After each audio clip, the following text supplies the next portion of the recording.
Hey guys, welcome back. Tonight we're going somewhere. Quiet. Very quiet. Like, painfully quiet. The kind of silence where you can hear your own stomach gurgling and feel instantly guilty about it. So dim the lights, pull the blanket up, and let's drift back to early medieval Ireland. A place of storms, saints, sheep, and monks who probably had permanent ink stains on their fingers. We're talking about the scriptoria, those tiny stone rooms where books were copied by hand, letter by letter, for hours, days, years, entire lifetimes. And yes, this was before printing presses, before libraries looked like Pinterest mood boards, and before anyone could just Google a Bible verse. If you wanted a book, someone had to sit down and literally bleed ink over parchment until their eyesight failed. And monks, bless them, signed up for this willingly. Or, willingly in the sense that you were a younger son in medieval Ireland, and your career options were limited to sheep herding or monastery life. So tonight we'll settle into the dim candlelight of the scriptorium. We'll listen to the scratch of quills, the drip of rain on stone roofs, and the low hum of prayers in between pages. And of course, we'll get to know some of the monks themselves, men who lived in worlds so small and so repetitive, you'd think they were basically medieval office drones, except their spreadsheets were illuminated manuscripts with spirals, beasts, and gold leaf. Same vibes, but with fewer complaints about the coffee machine. The Irish monasteries of the early Middle Ages were not glamorous. Forget the Hollywood image of flowing robes and dramatic Gregorian chants. Think instead, cold stone cells, drafty cloisters, a fire that always went out too early, and a diet that was 90% bread and 10% whatever you could scrape off a sheep. And in the middle of this, a room with a desk, some ink, a quill, and a pile of animal skins that you were expected to turn into the next Book of Kells. Yes, parchment came from animals, usually calves or sheep, which means if you were a monk in Ireland around the year 800, you had probably already spent the morning scraping hair off a dead calf's skin before you could even start writing your glorious holy text. Nothing like the smell of fresh vellum to really get the spiritual vibes going. But let's be honest, the monotony was kind of the point. Copying sacred texts wasn't supposed to be fun. It was devotion. Every letter, every swirl, every drop of ink was an offering to God. Except, of course, when monks got bored. Because they absolutely did. One of the joys of studying these manuscripts is finding the little marginal notes, basically medieval sticky notes, where some anonymous scribe complained, "The work is tiring. My hand is cramped. The ink is bad. It is very cold." Honestly, relatable. If you've ever pulled an all-nighter typing an essay, congratulations. You and a 9th century Irish monk have something in common. And the cold, oh, the cold. Irish monasteries were not exactly central heated palaces. Imagine sitting on a rough wooden stool in a stone chamber, probably with no window glass, just open slits in the wall for ventilation. Outside, constant Atlantic winds, sheets of rain, sheep bleating like they're auditioning for a horror movie. Inside, a monk in a rough woolen robe, huddled over a page that must not be smudged, trying to hold his quill steady while his hands are basically icicles. And all the while, knowing you have 300 more pages to go. Sleepy yet? Good. The famous Book of Kells, which gets all the Instagram clout these days, was probably made in just such conditions. People flock to Trinity College Dublin to see it now, glowing under museum lights. But back then, it was hours upon hours of men crouched in near darkness, mixing pigments from crushed minerals and herbs, painting tiny spirals so intricate that you almost wonder if they'd invented magnifying glasses. Spoiler, they hadn't. They just had really good eyesight. Or maybe they ruined their eyesight young, and just accepted that by age 35 they'd be half-blind. Occupational hazard. And the pigments, oh, they were a whole ordeal. Want that bright blue? That came from lapis lazuli, a stone mined in Afghanistan, which meant that at some point, trade routes stretched all the way from Central Asia to Irish monks' paint pots.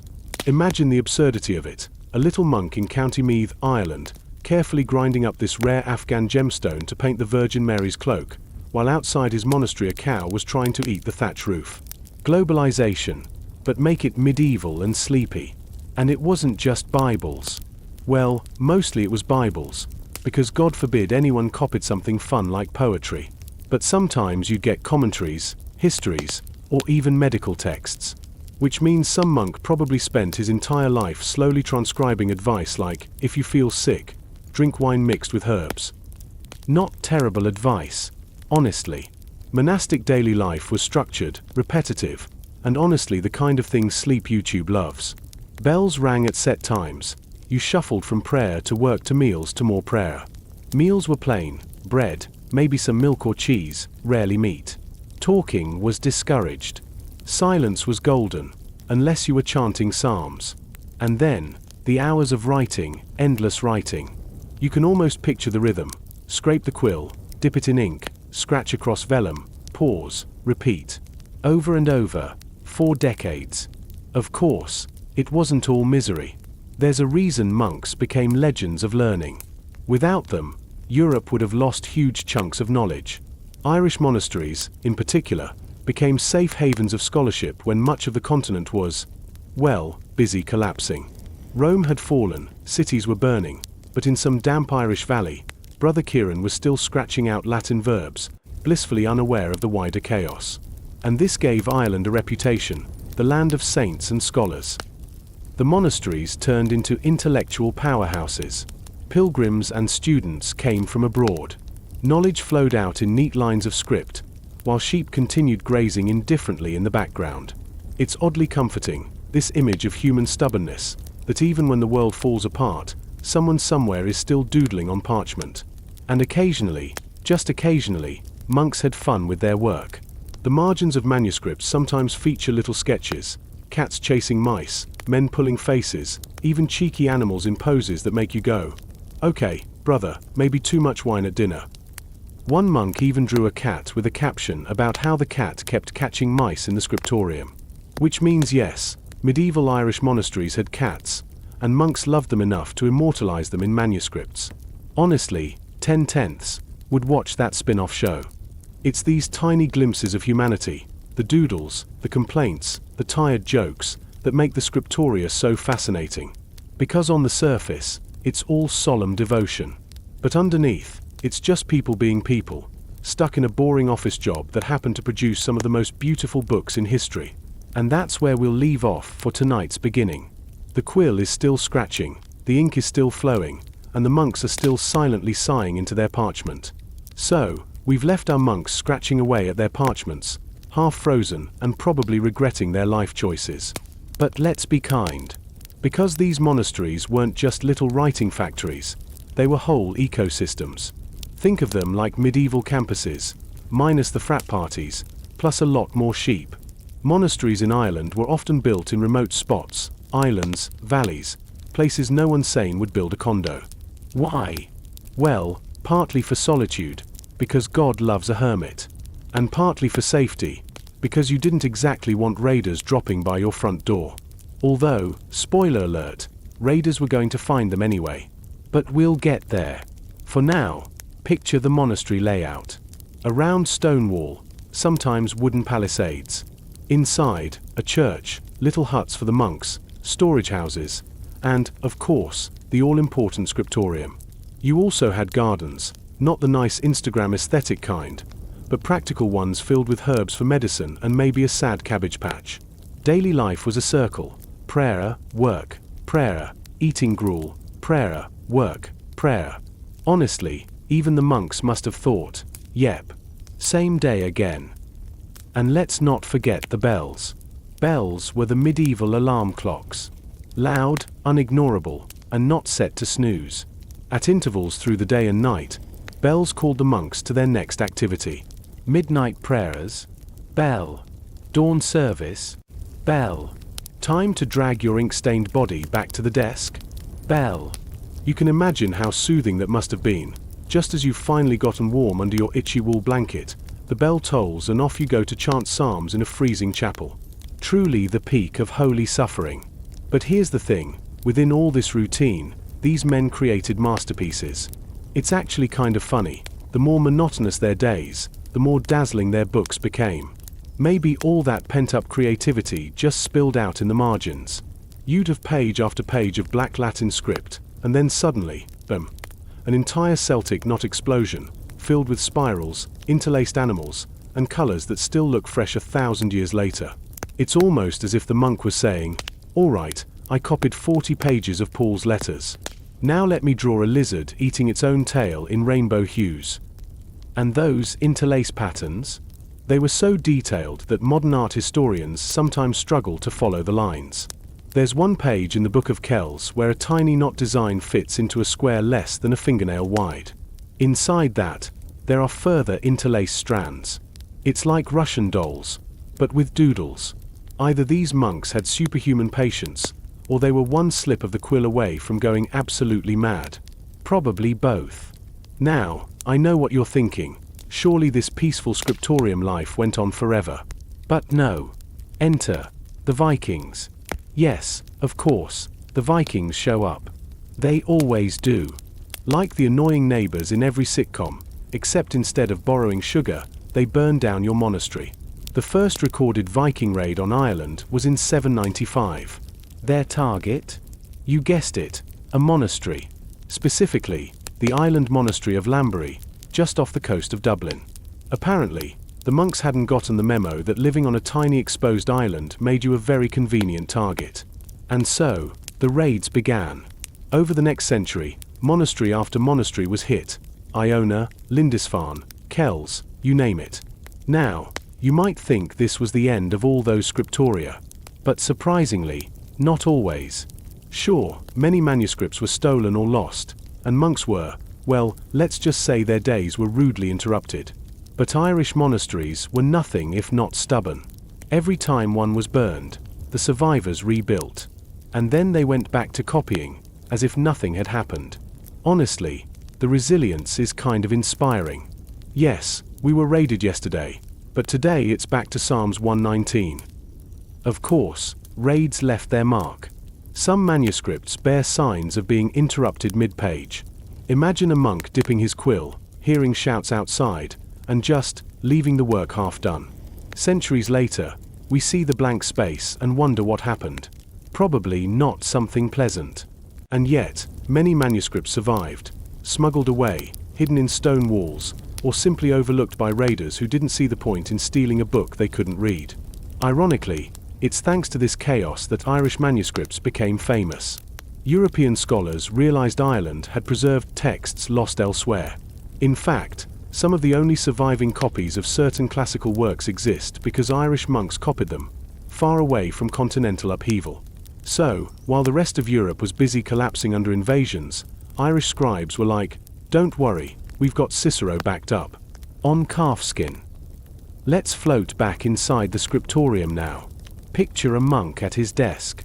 He has a quill, maybe a knife for scraping mistakes, and a little pot of ink made from oak galls, basically insect spit and tannin mixed together.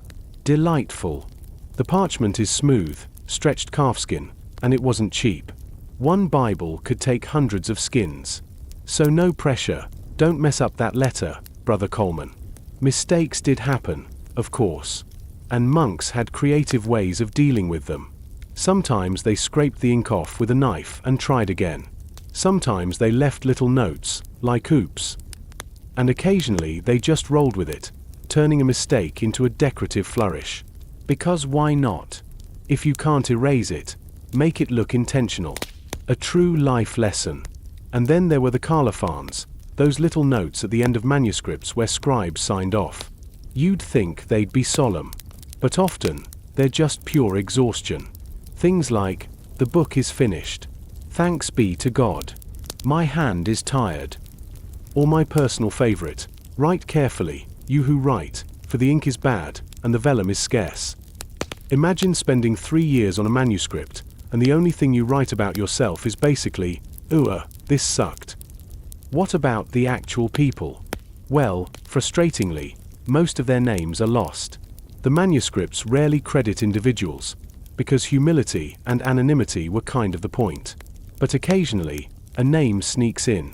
Brother Dominic, for example, was credited with a gospel book now in Armagh. We know almost nothing else about him. Just that he was good at writing neat letters. Imagine being remembered for eternity because your penmanship slapped.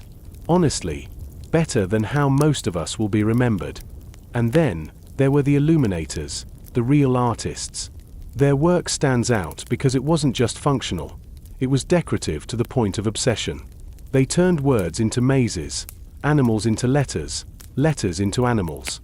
Sometimes you'll see a whole initial shaped like a dragon, as if the monk was just flexing. Did it help anyone read the Bible better? Not really. But it looked amazing, and clearly that was enough. Outside the scriptorium, life rolled on. Fields needed tending, prayers needed chanting, the occasional Viking raid needed surviving. But inside those stone walls, time seemed to freeze. The rhythm of quills and chants went on, steady and unchanging. For centuries, Ireland's scriptoria kept glowing quietly, producing books that would outlast them all.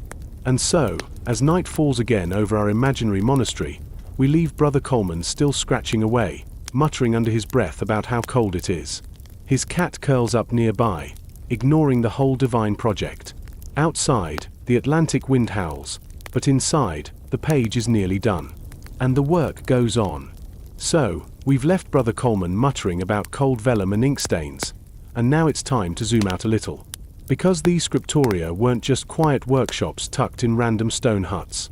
They were the engines of Ireland's cultural clout. Picture it, the world is in pieces after Rome collapses, kings are busy stabbing each other with swords, and Irish monks are just calmly making books. Honestly, it was the best PR campaign Ireland could have asked for. By the early Middle Ages, Ireland had built a reputation as the place to be if you wanted serious scholarship. Pilgrims and students came from abroad. That whole land of saints and scholars thing? Yeah, not just a slogan. Monasteries like Clonmacnoise and Armagh were basically Ivy League campuses of their time, except with more sheep and fewer parties. Unless you count feast days, in which case, maybe a few watered-down ale barrels got passed around. And it wasn't just about copying the Bible. Scriptoria kept classical learning alive. Some of the only surviving works of ancient authors, like bits of Virgil, Cicero, and Aristotle, made it to the modern world because some bored Irish scribe thought, "Hey, I'll copy this too." Imagine if your job today was to sit in a freezing stone hut and retype Wikipedia by hand, line by line. You'd be grumpy, but 1,000 years later, people would call you a cultural savior. Now, let's drift into the crown jewel, the Book of Kells. The Beyoncé of medieval manuscripts. The one that gets all the tourists lining up in Dublin, craning their necks under bad lighting while security guards tell them to move along. This book is famous because it's ridiculously, absurdly, unnecessarily beautiful. Like, you could have just written the text in plain script, but no, you turn the first letter of Matthew's Gospel into a psychedelic Celtic carnival. The Book of Kells is so intricate that art historians sometimes joke the monks must have had magnifying glasses. They didn't. They just had really obsessive personalities.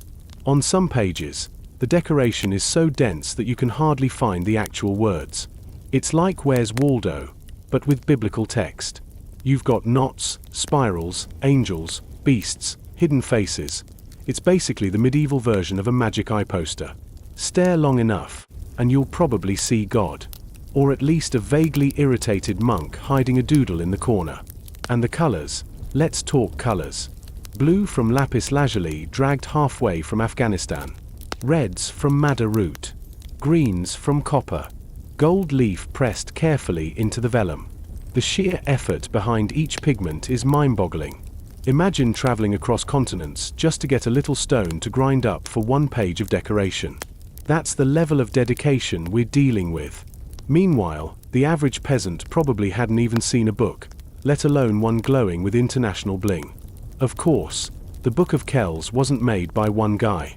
Scholars think it was a team effort, maybe several monks over years. Some pages are so neat and refined you can tell a master did them. Others are, let's just say, a little wonky, probably done by Brother Newbie after too much fasting. Honestly, the inconsistency makes it more human. Even in a holy masterpiece, you can sense the teamwork, the perfectionist, the enthusiastic amateur, the guy who doodled a cat in the corner. And here's the kicker, the Book of Kells is unfinished.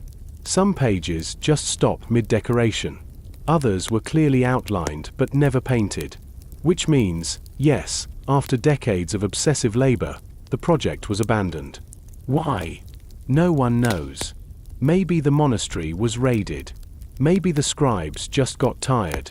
Maybe Brother Coleman finally said, "Nope, I'm done," and wandered off. Whatever the reason, the world's most famous medieval manuscript is technically incomplete.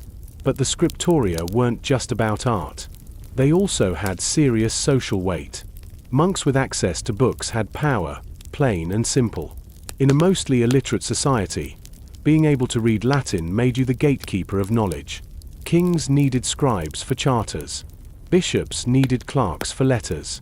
Suddenly, the guy hunched over parchment all day was actually a political player.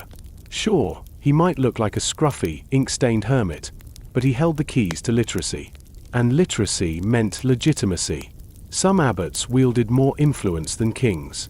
Take Armagh, which claimed spiritual authority as the seat of Saint Patrick. Its monks weren't just chanting hymns, they were producing documents that shaped politics. If you could produce a shiny manuscript saying this king totally has God's approval, well, guess what? That king suddenly had more authority. Propaganda, but in elegant calligraphy. And let's not forget the human side. Monks weren't robots. They lived, they gossiped, they got sick, they occasionally snapped. One manuscript margin has a little line from a scribe: "My hand is weary with writing.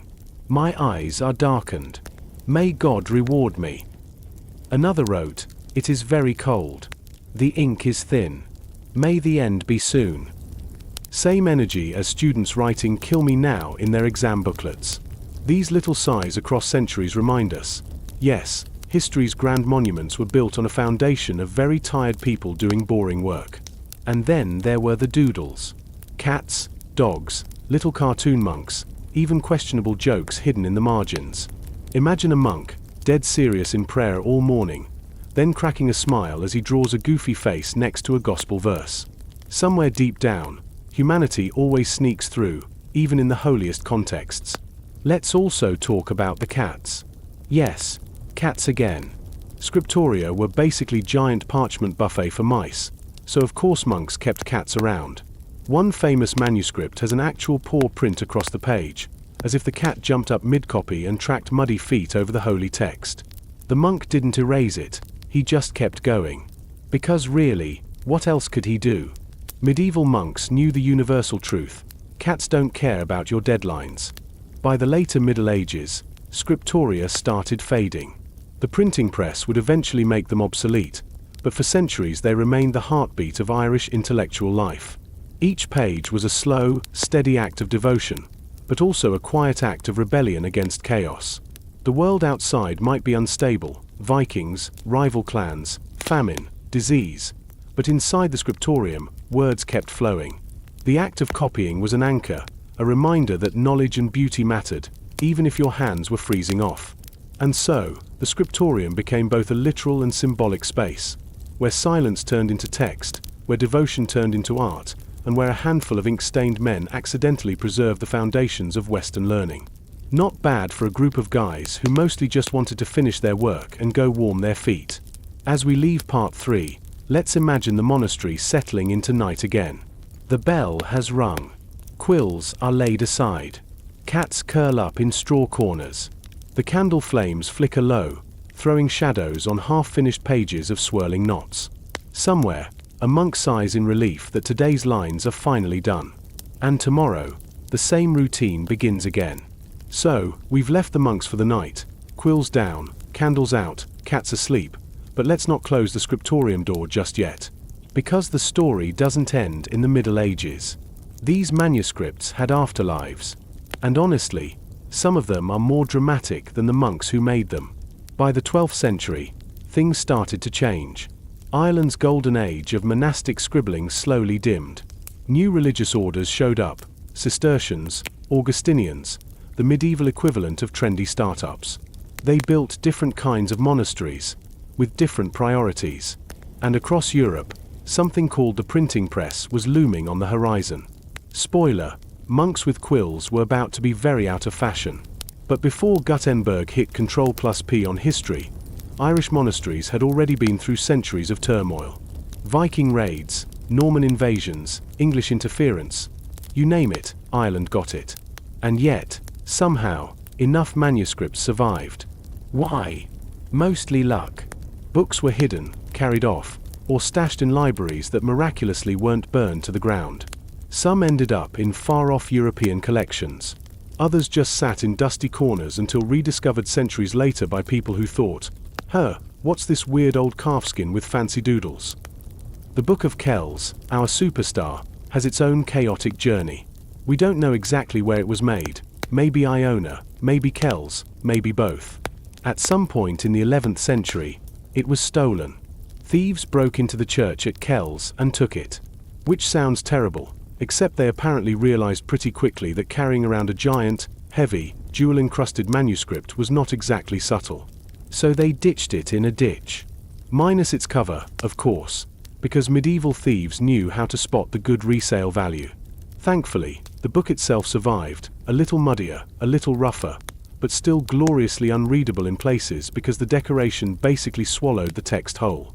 Fast forward to the 17th century, when the book ended up in Trinity College Dublin, where it still lives today. Tourists now shuffle past it daily, snapping blurry photos even though photography is usually forbidden. Scholars argue over its origins, artists swoon over its colors, and monks from the past roll in their graves knowing their grumpy colophons are now printed on mugs in the gift shop. And it wasn't just the Book of Kells. Other manuscripts like the Book of Durrow and the Lindisfarne Gospels, yes, technically English, but very Irish influenced, also survived the centuries. Each one is a time capsule of the scriptorium. Pages that still show fingerprints, smudges, or tiny doodles from monks who had no idea their casual workday mistakes would be analyzed by pitchers 1,000 years later. Honestly, imagine if someone in the year 3000 studied your messy sticky notes as sacred relics. That's the vibe. Now, let's float back inside one last time. Because the scriptorium wasn't just about the product, the manuscripts, but about the rhythm of life it embodied. It was a place of silence, repetition, focus, a kind of medieval mindfulness, though less yoga mats, more freezing stone benches. The act of copying texts wasn't just work, it was prayer. Each word was written not just for information, but for devotion. Which is why, even in their exhaustion, monks often ended colophons with thanks be to God. They saw their cramps and headaches as offerings, in the same way modern folks brag about surviving corporate office jobs. And yet, the human cracks always showed through. The complaints, the doodles, the pawprints. Those little imperfections make the manuscripts feel alive. Without them, the books would just be objects. With them, their conversations across time. We don't know Brother Coleman, but we know he was cold. We don't know Brother Fedomnik, but we know he had neat handwriting. We don't know the cat, but we know he ruined at least one page. It's all strangely comforting. By the 15th century, the printing press did what it always does. It industrialized everything. Suddenly, books could be mass-produced. Scriptoria closed down. Monks put away their quills. And the long, slow era of hand-copying drifted into history. For most people, the transition probably went unnoticed. But somewhere, in some stone monastery, a monk probably sighed with relief and thought, finally, my hand can rest. And yet, the legacy of those centuries of ink scratchers lives on. Without them, much of classical learning would have vanished. Without them, medieval art would be a lot less dazzling. Without them, we wouldn't have those hypnotic Celtic knots that get slapped on t-shirts and tattoos today. Their boredom and devotion shaped culture in ways they never could have imagined. Today, when you walk into the long room at Trinity College, or flip through a glossy reproduction of the Book of Kells, you're looking straight back into those cold Irish scriptoria. Every swirl of ink, every glowing page, every tired complaint in the margins, it all connects you to that silent, candlelit room where someone once sat and scratched away at calfskin in the name of God. Meanwhile, in another corner of history, thaw out those fingers. We've left the Irish monks behind, hunched over calfskin, praying their ink wouldn't freeze, and traded the damp monasteries and candlelit scriptoria for something a little more luxurious. Close your eyes and imagine southern Spain. The sun is setting, the air smells faintly of orange blossoms, and somewhere water is trickling, gently, endlessly. Not rushing, not roaring, just that soft, hypnotic drip drip drip that makes your eyelids heavy. Tonight we're stepping into the water gardens of Moorish Spain, places built to be little slices of paradise on earth. Pools, fountains, channels, courtyards, carefully designed to cool the body and soothe the mind.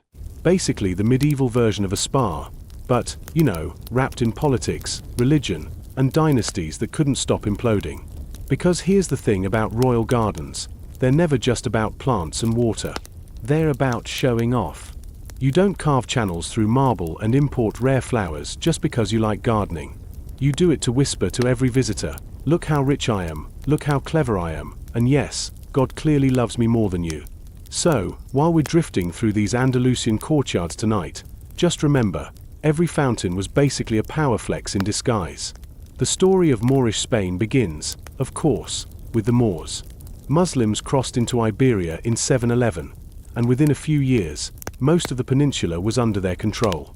Cue centuries of back and forth with Christian kingdoms up north, but down in the south, especially in places like Córdoba, Seville, and later Granada, a whole new culture blossomed. And that culture adored water. Which, to be fair, makes sense. Spain can get hot.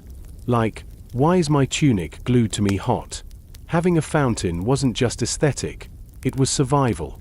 Islamic tradition also revered gardens as glimpses of paradise, with the Quran describing heaven as a lush, watered place. So combine religious symbolism with practical cooling, and you get some of the most mesmerizing gardens ever made. Let's start in Córdoba, once the glittering capital of Al-Andalus. In the 10th century, under the Umayyads, Córdoba wasn't just big, it was huge.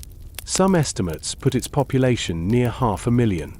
That made it one of the largest cities in Europe at the time, bursting with mosques, palaces, and libraries. And, of course, gardens. The caliphs built sprawling estates outside the city, most famously Madinat al-Zura, a palace city so extravagant it basically screamed, "Yes, I am richer than you, and yes, I will spend 10 years proving it with marble fountains." Madinat al-Zura had terraces, courtyards, and, you guessed it, water features. Picture sunken pools reflecting the arches above, channels of water cutting through marble pavements, little fountains bubbling in the shade. Guests strolling through would be treated not just to cool air, but to the soothing sound of water everywhere they turned. Honestly, you could almost forgive the political corruption and backstabbing when you were sipping sherbet next to a fountain framed with roses. Of course, Córdoba's glory didn't last. Civil war broke out, Madinat al-Zura was sacked, and all that was left of the glittering palace city was rubble. Which means that yes, one of the most luxurious garden complexes in Europe was reduced to grazing land for goats within a century. Truly the most medieval ending possible. But don't worry. If Córdoba fell apart, Seville picked up the slack. Under the Almohads in the 12th century, Seville became another jewel of Andalusian culture. They built the Alcázar, a palace that would later be reworked by Christian kings, but whose bones are still very Moorish. Step inside and you'll find courtyards with fountains at their center, carved stucco walls dripping with patterns, and orange trees neatly planted in rows like perfumed chess pieces. The gardens were a world of symmetry, where water wasn't just cooling, it was controlling. Flowing in strict lines, filling square pools, always balanced, always ordered. A paradise by design. And then, of course, came Granada. If Córdoba was the booming capital and Seville the survivor, Granada was the last glow of Moorish Spain. By the 14th century, the Nasrid dynasty was holding on to their little kingdom in the south, surrounded by Christian enemies, but still building beauty that would outlast them. Their masterpiece? The Alhambra. The Alhambra is basically a love letter to water. You can't walk 2 steps without finding a fountain, a reflecting pool, or a channel trickling beneath your feet. The most famous is the Court of the Lions, with its 12 stone lions awkwardly holding up a fountain basin in the middle. By the way, no one really knows why lions. They're not very Islamic, not very Andalusian. Maybe someone just thought, you know what would look cool? Lions spitting water. And then, because royal patrons rarely hear the word no, it happened. Beyond that, you have the Generalife, the summer palace of the Nasrid sultans. Perched on a hillside, it's all terraces, long pools, and jets of water arcing over shaded walkways. Imagine strolling there on a hot August day, listening to fountains splash while you nibble on pomegranates. Meanwhile, outside the walls, Christian armies were steadily advancing. The contrast is almost cinematic. Inside, paradise. Outside, doom. And let's not forget the human side of these palaces. Behind the trickling fountains and perfumed courtyards were dynasties tearing themselves apart. Caliphs and sultans plotting, sons overthrowing fathers, brothers stabbing each other in the back, sometimes literally. All while sitting beside a pool designed to symbolize eternal peace. It's the kind of irony history thrives on. One Nasrid ruler, Muhammad IX of Granada, managed to rule, get deposed, come back, get deposed again, and return again. Imagine trying to keep your court gardens looking serene when your king is playing political musical chairs every other year. And the personal lives.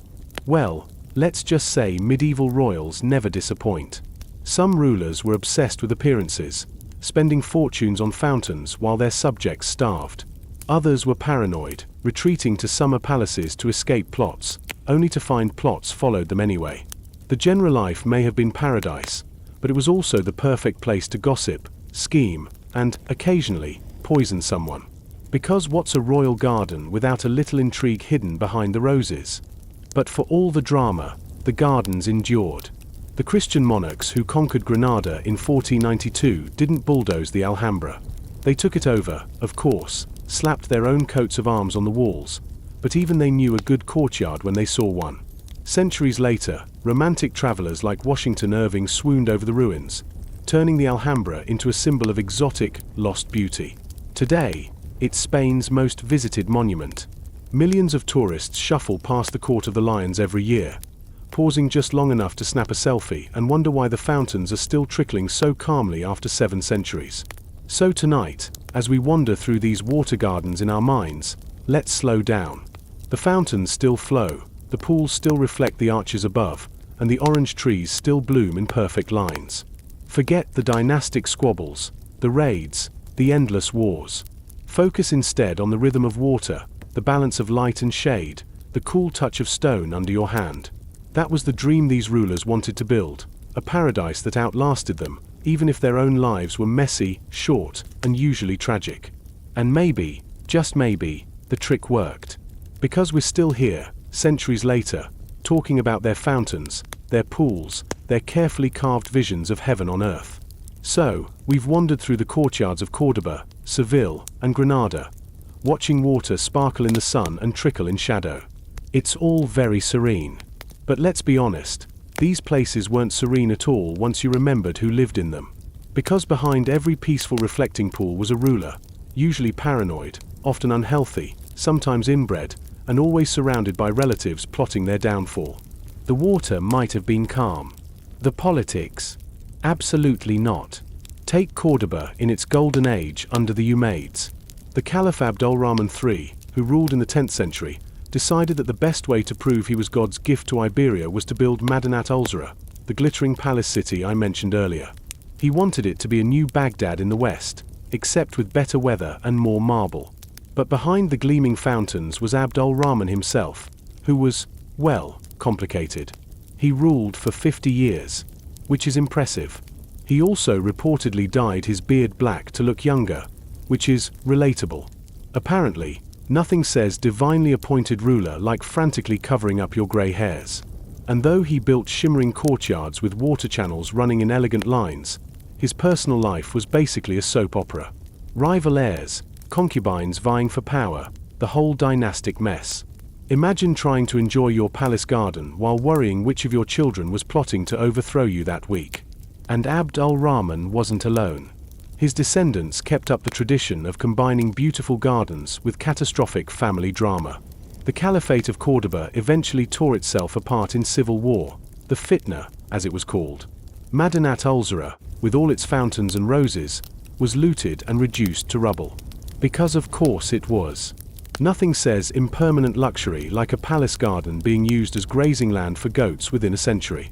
Seville, under the Almohads, had its own rulers who couldn't resist mixing grandeur with dysfunction. The Almohads were stricter than the earlier Umayyads, more austere, less sparkle. But even they couldn't resist fountains. Water was too good a flex to pass up. Imagine the contradiction, a dynasty preaching moral reform, but also building courtyards with endless marble pools just to impress foreign ambassadors. Because apparently even the most pious rulers couldn't resist a good Instagram backdrop. But the real goldmine of tragic royal drama comes in Granada, under the Nasrid dynasty. These were the last Muslim rulers of Spain, hanging on to their little kingdom while Christian armies slowly ate away the rest of Iberia. You'd think they'd be focused on survival. Instead, they spent most of their time fighting with each other. Classic.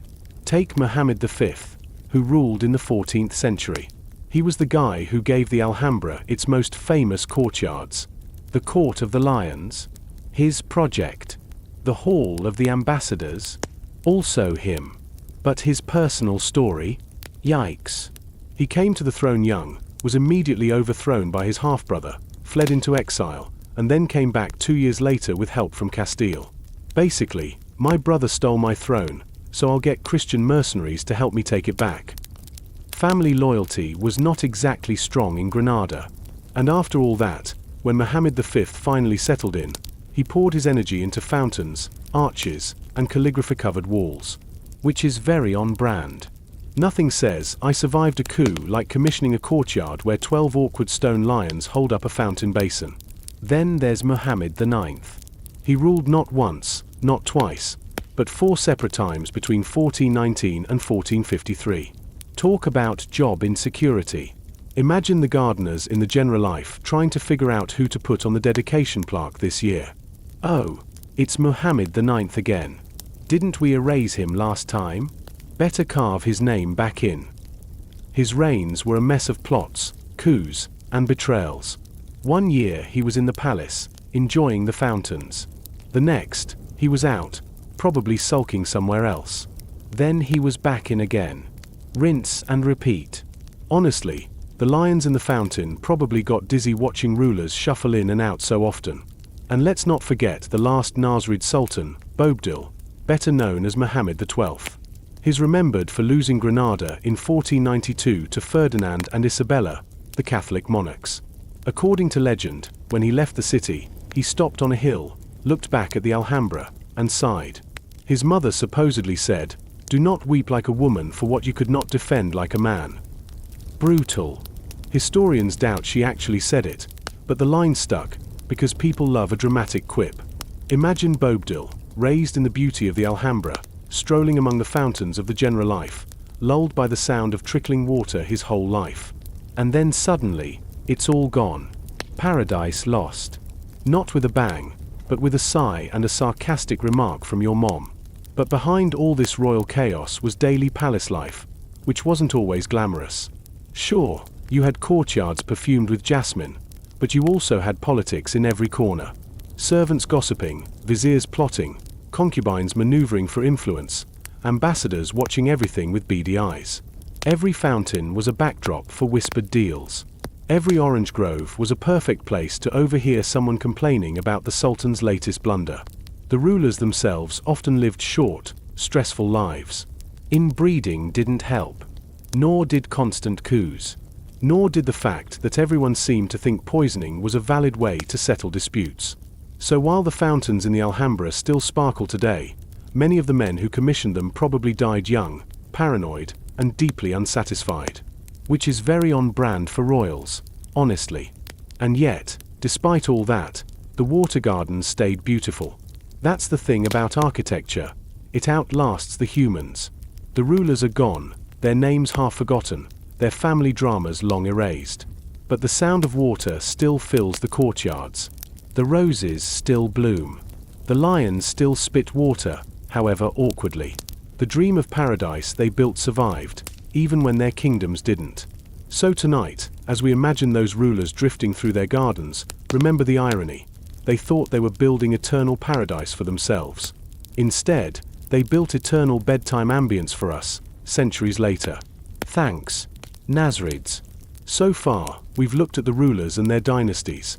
Men building fountains to distract themselves from coups, conspiracies, and the fact that their cousins wanted them dead. But what was it like to actually live inside those palaces? What happened in the courtyards when no ambassadors were watching? When no sultan was strutting around trying to look majestic? Because as much as the Alhambra and Alcázar look like serene architectural diagrams today, they were once bustling, noisy, very human spaces. Behind the symmetry of the water channels, there were smells, sounds, awkward conversations, and probably way too many people tripping over cats. Let's start with the mornings. Imagine the palace just before sunrise. The air in Andalusia is cool at night, even in summer. In the courtyards, water is still, reflecting the stars. Servants are already awake, sweeping walkways, trimming plants, making sure the fountains actually work. Because nothing ruins the illusion of paradise like a clogged water channel. Meanwhile, in the kitchens, fires are being lit. Moorish cuisine was rich, flavored with cinnamon, saffron, and honey. Breakfast might be simple bread with olive oil, but lunch and dinner were full affairs. Lamb stews, rice dishes, yes, rice was already big in Al-Andalus, fruits like figs and pomegranates, and endless sweets. Imagine sitting in a shaded garden pavilion, nibbling on candied almonds while a fountain burbles nearby. Sounds relaxing, until you remember you're probably also listening to your cousin rant about inheritance disputes. The gardens weren't just for eating. They were social theatres. Women of the court might stroll there in the afternoons, gossiping under the orange trees. Viziers and officials might pause by a pool to discuss tax revenues or how much they hated the Sultan's latest marriage alliance. Musicians played lutes and flutes in shaded corners. Poets recited verses comparing the play of sunlight on water to divine light, because medieval poets were nothing if not extra. And yes, poetry was everywhere. The walls of the Alhambra are literally covered in it. Arabic inscriptions wind across arches and panels, praising rulers, describing gardens, even boasting about the architecture itself. One inscription famously says, "I am the garden adorned with beauty. Gaze at me and you will understand." Imagine building something so fancy you make the walls write their own bragging captions. Instagram influencers could never. The soundscape of the palace was also carefully curated.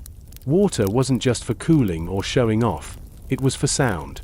Fountains gurgled softly, pools echoed footsteps, channels trickled under walkways. Combined with music and distant birdsong, the gardens must have felt like living lullabies. Even if you were stressed about court politics, you couldn't help but relax a little when every corner whispered with water.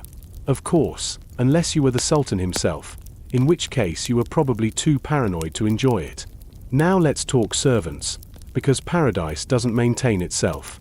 Every pool needed cleaning, every fountain needed upkeep, every plant needed pruning. Behind the glamour of the Alhambra was a small army of workers. Gardeners trimming hedges, engineers managing aqueducts, cooks preparing feasts, scribes keeping accounts, and guards making sure no one slipped poison into the wine. Most of these people were invisible in the historical record. They didn't get their names carved into stucco panels. But without them, the gardens would have been dusty, broken, and silent. It's worth pausing on that thought. For every shimmering fountain we admire today, there were dozens of tired people making sure it didn't run dry. And then, of course, there were the royal families themselves. Imagine the Sultan strolling through the general life on a summer evening, surrounded by attendants fanning him, musicians playing softly, and maybe his favorite wife or concubine at his side. Sounds romantic. Except multiply that by several wives, rival children, and layers of jealousy, and the whole thing starts to feel like an episode of The Real Housewives of Granada. The fountains might have been calm, but the conversations? Probably not. Take the Nasrid dynasty again. By the 15th century, their family feuds were legendary. Brothers fought brothers, sons fought fathers, and everyone had a claim to the throne. Imagine them all sitting in the same garden, pretending to enjoy the roses, while mentally calculating how to outmaneuver each other. The irony of sipping pomegranate juice in paradise while plotting fratricide is, well, very medieval. Leisure in the gardens could also mean hunting. Many royal estates included hunting parks stocked with deer or birds. Because nothing says devout ruler like chasing animals with falcons between prayer sessions. When hunting wasn't on the menu, there were board games, poetry competitions, or just lounging by the water, which honestly sounds like the most sensible option. There was also the art of just being seen. Gardens weren't private retreats so much as stages. Walking through them was a performance. The ruler strolling by fountains was projecting calm power. Ambassadors watching him were supposed to think, wow, if he can control water so perfectly, maybe he can control his kingdom too. Of course, history tells us he usually couldn't. But hey, appearances mattered. Daily life wasn't always luxurious. The palaces had their share of discomforts. Summer heat could still be brutal, even with fountains. Winters in Granada could be surprisingly cold. Food ran short in times of war. And disease didn't care how many roses bloomed outside your window. The idea of paradise in the gardens was partly aspirational. Rulers were creating little illusions of eternal peace, even as the real world remained messy and mortal. And then there's the strange intimacy of the place. Imagine being a servant refilling a fountain, while nearby the Sultan's family argued quietly. Or a court musician plucking strings while overhearing whispered betrayals. The water made everything sound softer, but the drama was still there, rippling beneath the surface. That's what makes these gardens so haunting today. Tourists walk through them in silence, but centuries ago they were filled with voices. Laughter, arguments, flotations, gossip, orders barked at servants. The fountains witnessed everything. They're still flowing, long after the humans who argued beside them are dust. So tonight, as we linger by one of those long reflecting pools, picture the scene.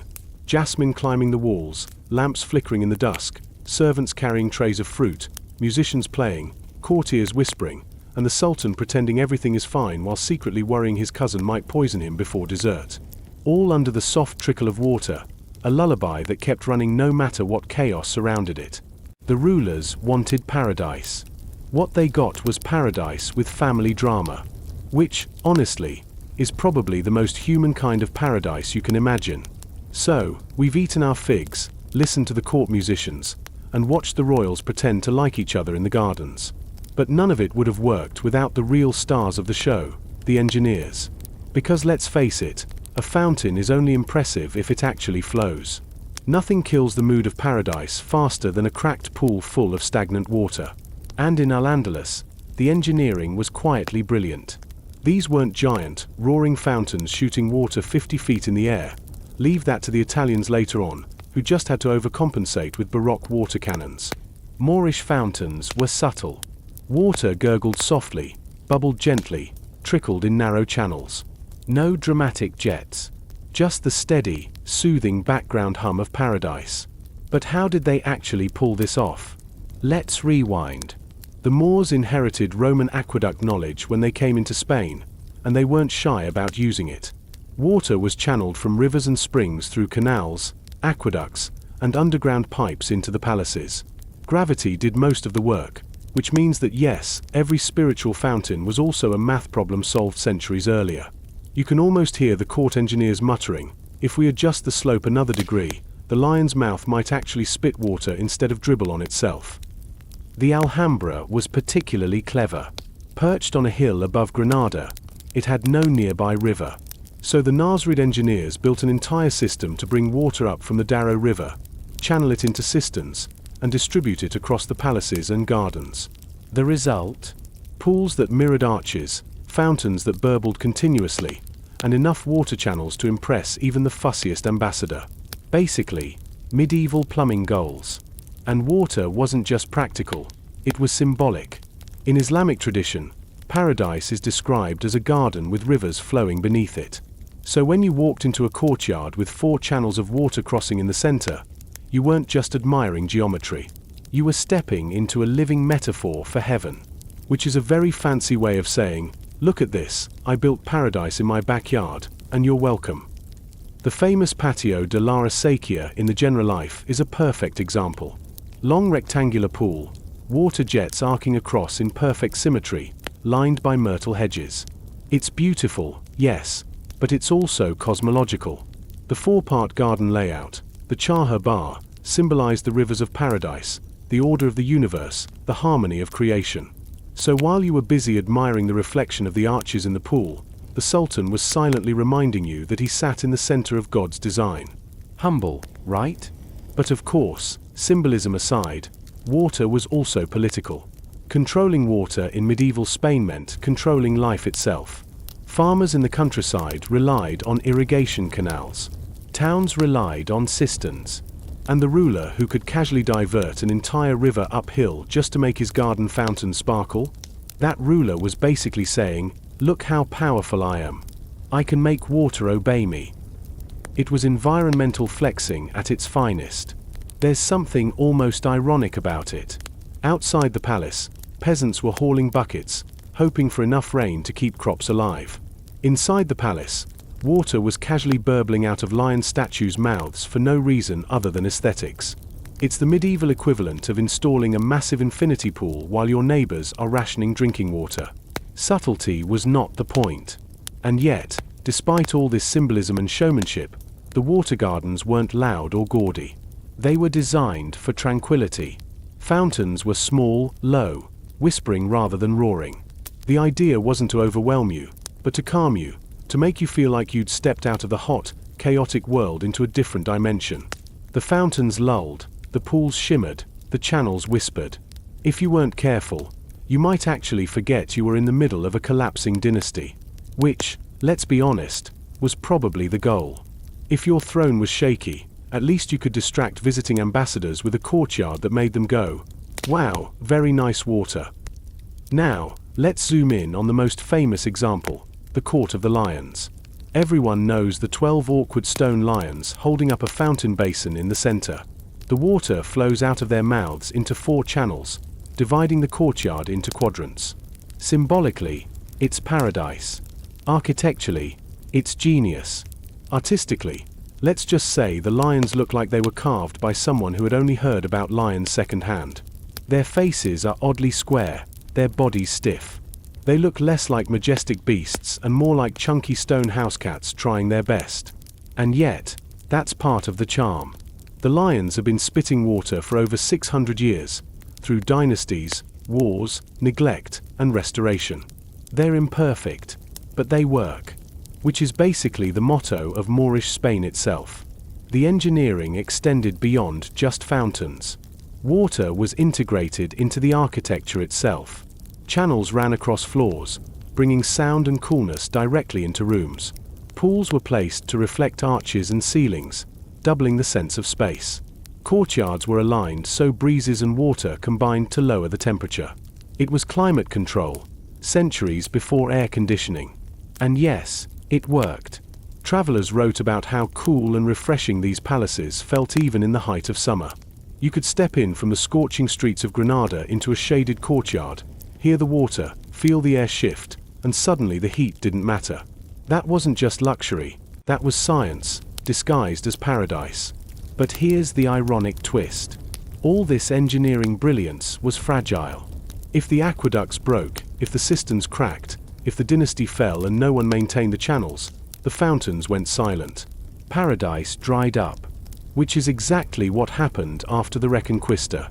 The Alhambra fell into disrepair. Travelers in later centuries described dry fountains, broken channels, and weeds choking the pools.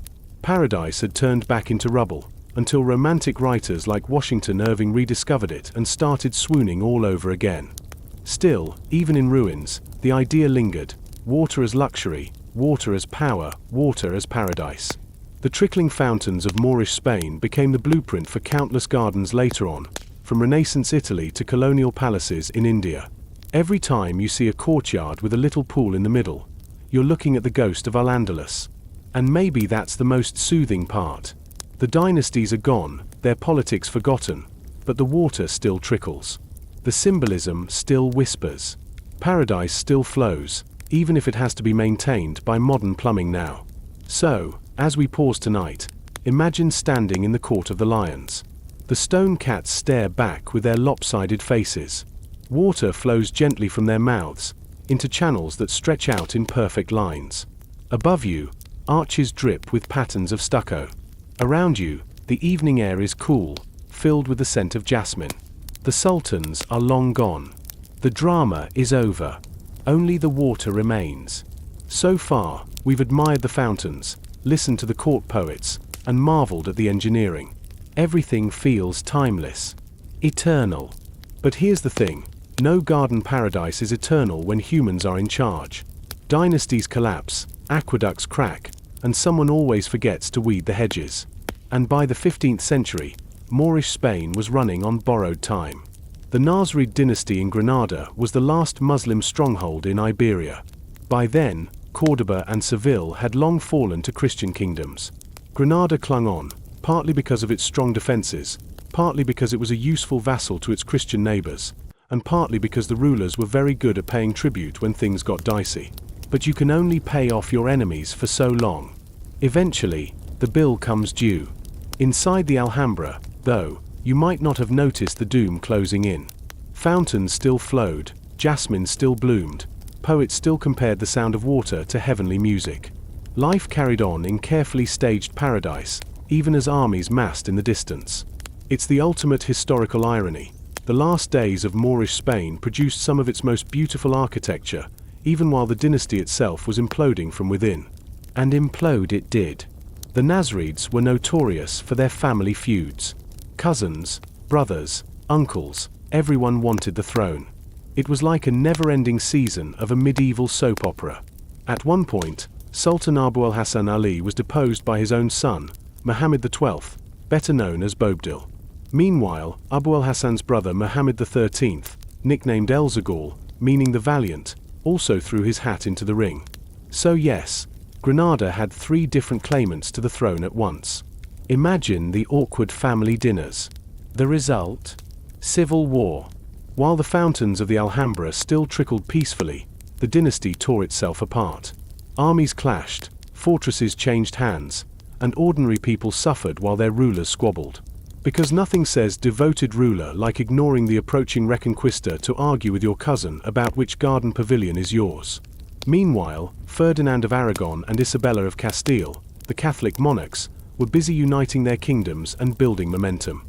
They knew Granada was the last jewel left, and they weren't about to let it slip by. Slowly, methodically, they chipped away at Nasrid territory. One fortress at a time, one treaty at a time, until Granada itself was surrounded.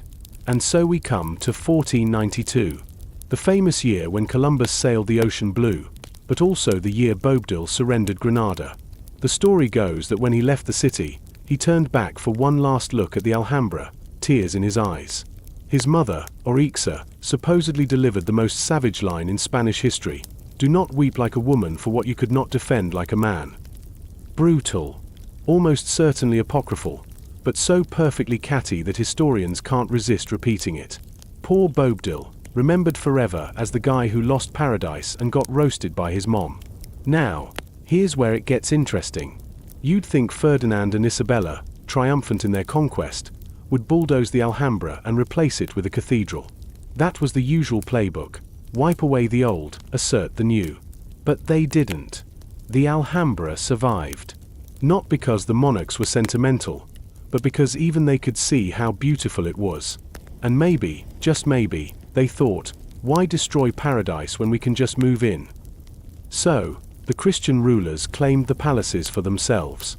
They plastered their coats of arms on the walls, converted some spaces into chapels, and held court in the very same courtyards where Nasrid sultans once strolled.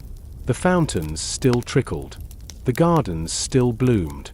The symbolism shifted, no longer Islamic paradise, but now Christian triumph, but the water didn't care. It kept flowing. Of course, over the centuries, the Alhambra wasn't always treated kindly. Some parts fell into disrepair. Soldiers were billeted there. Napoleon's troops even tried to blow it up during the Peninsular War in the early 1800s. Because why not, apparently? If you can't have paradise, might as well stuff it with gunpowder. Luckily, locals intervened, and much of the complex survived. By the 19th century, the Alhambra had turned into a romantic ruin. Travelers from Europe swooned over it. Washington Irving, the American writer, lived there for a while and wrote his tales of the Alhambra. He painted it as an exotic, dreamlike relic of a lost world. Which, to be fair, it was. Irving's romantic descriptions helped make the Alhambra famous again, drawing visitors from around the globe. Basically, he was the original travel blogger, except instead of Instagram posts, he wrote lush 19th century prose. Today, the Alhambra and the Generalife are UNESCO World Heritage Sites and Spain's most visited monuments. Millions of tourists shuffle through every year, craning their necks in the Court of the Lions, snapping selfies by the reflecting pools, and wondering why the fountains sound so soothing. Paradise, it turns out, still works, even when experienced through the jostle of guided tours and smartphone screens. And here's the irony. The rulers who built these gardens wanted them to be eternal symbols of their power. They're gone, their names barely remembered. But their gardens outlived them. The sound of water still fills the courtyards. The roses still bloom. The lions still spit water. The dynasties may have crumbled, but the fountains endured. Which, if you think about it, is the most poetic revenge history could have written. So tonight, as we linger in the twilight of Moorish Spain, picture it this way: Boabdil riding out of Granada, tears in his eyes. His mother throwing shade. The Catholic monarchs marching in, all pomp and banners. And yet, in the palace courtyards, none of that mattered. The water still flowed, softly, endlessly, whispering over stone. Empires fell. Paradise stayed. So, we've watched dynasties rise, gardens bloom, sultans squabble, and armies march. The Nasrids are gone. The Catholic monarchs have moved in. The Alhambra has survived conquest, neglect, and a near miss with French gunpowder. And yet, the fountains are still flowing. Which feels a little unfair, really. The humans lost everything, but the water kept trickling, as if to say, nice try, but paradise doesn't care about your family drama. After 1492, the Alhambra shifted roles. It wasn't the heart of a Muslim dynasty anymore. It became a royal possession of the Spanish crown. Ferdinand and Isabella held court there. Charles V built his own Renaissance palace right in the middle of the complex, because nothing says humility like plopping down a giant square building inside someone else's masterpiece. It's still there, by the way, big and blocky, awkwardly photobombing the delicate Moorish arches. Imagine building the architectural equivalent of Dad's sneakers in the middle of a jewel box. The fountains still worked, but the symbolism changed. They no longer whispered of Quranic paradise. Instead, they were trophies of conquest, exotic relics of a fallen world. And slowly, as decades passed, they started to fade. Channels cracked. Pools went dry. The Generalife's gardens grew wild. By the 18th century, travelers described the Alhambra as a half-ruin, inhabited by squatters, soldiers, and the occasional goat. Paradise had turned shabby. And then came the Romantics. The 19th century was obsessed with ruins, with the mysterious East, with exotic daydreams of lost splendor. Enter Washington Irving. In 1829, the American author moved into the Alhambra for a few months, renting rooms in what was basically a crumbling palace-turned tenement. He wandered the echoing halls, scribbled down legends, and published tales of the Alhambra. The book turned the forgotten palace into a celebrity. Suddenly, everyone wanted to see this dreamy, water-filled ruin where sultans once wept and poets once sang. Irving's descriptions were wildly romanticized, of course. He talked about fountains like they were magic portals, courtyards like they were haunted with whispers of old dynasties. But it worked. Tourists flocked to Granada. The Alhambra was restored, preserved, and turned into the monument we know today. Paradise had been reborn, not as a royal retreat, but as a travel destination. In the modern world, the water gardens of Moorish Spain have become symbols. For some, they're reminders of a lost Islamic heritage in Europe. For others, they're simply masterpieces of architecture. For artists and poets, they're endless inspiration. And for most tourists, they're just really good spots for photos where the lighting happens to hit the pool at the right angle. History has a way of flattening meaning. The Nasrid rulers probably never imagined their sacred geometry would one day be background noise for TikToks. But the essence of the place remains. The water still flows through the acequia in the Generalife. The lions in the Court of the Lions still spit their steady streams. The reflecting pools still catch the arches above, shimmering with the same hypnotic calm they had centuries ago. Step into those courtyards today, and you feel it, the hush, the coolness, the slow rhythm of water. For a moment, you forget the crowds around you. The illusion still works. Paradise still whispers. And maybe that's the strangest afterlife of all. These gardens, built as power flexes by rulers long forgotten, now serve a different purpose. They lull us. They soothe us. They've gone from royal propaganda to bedtime ambience. What once told ambassadors, "Fear my power," now tells YouTube listeners, "Close your eyes, breathe deeply, and drift off." History has a sense of humor like that. So, as we end our wander tonight, imagine yourself walking through the general life at dusk. The sun is low, the sky turning gold. The air is warm, heavy with the scent of roses and orange blossoms. Along the long pool, water arcs gently, catching the fading light. The stone lions murmur in the background. Shadows stretch across the walls, carved with poetry that few can still read. The sultans are gone. Their heirs are dust. The dynasties collapsed, the battles ended, the power faded. But the fountains? They're still singing. Quietly, endlessly, like a lullaby from centuries past. And that's the true legacy of the water gardens of Moorish Spain. They outlived the hands that built them. They outlasted the empires that claimed them. They're still here, still flowing, still reminding us that paradise is fleeting for rulers, but strangely eternal for everyone else. But elsewhere, something very different was unfolding. We've left behind the Moorish fountains and the Irish monasteries for something brighter, literally. Picture yourself stepping into the lantern festivals of ancient China. Nights when whole cities glowed with thousands of lights, paper lanterns floated into the sky, and people managed, at least for a while, to forget their troubles. Or at least pretend to, which is usually good enough. So settle in. Picture yourself under night sky, the moon hanging overhead, the streets full of lanterns swaying gently in the breeze. The smell of dumplings drifts through the air. Somewhere, a poet is writing about the moon because of course he is.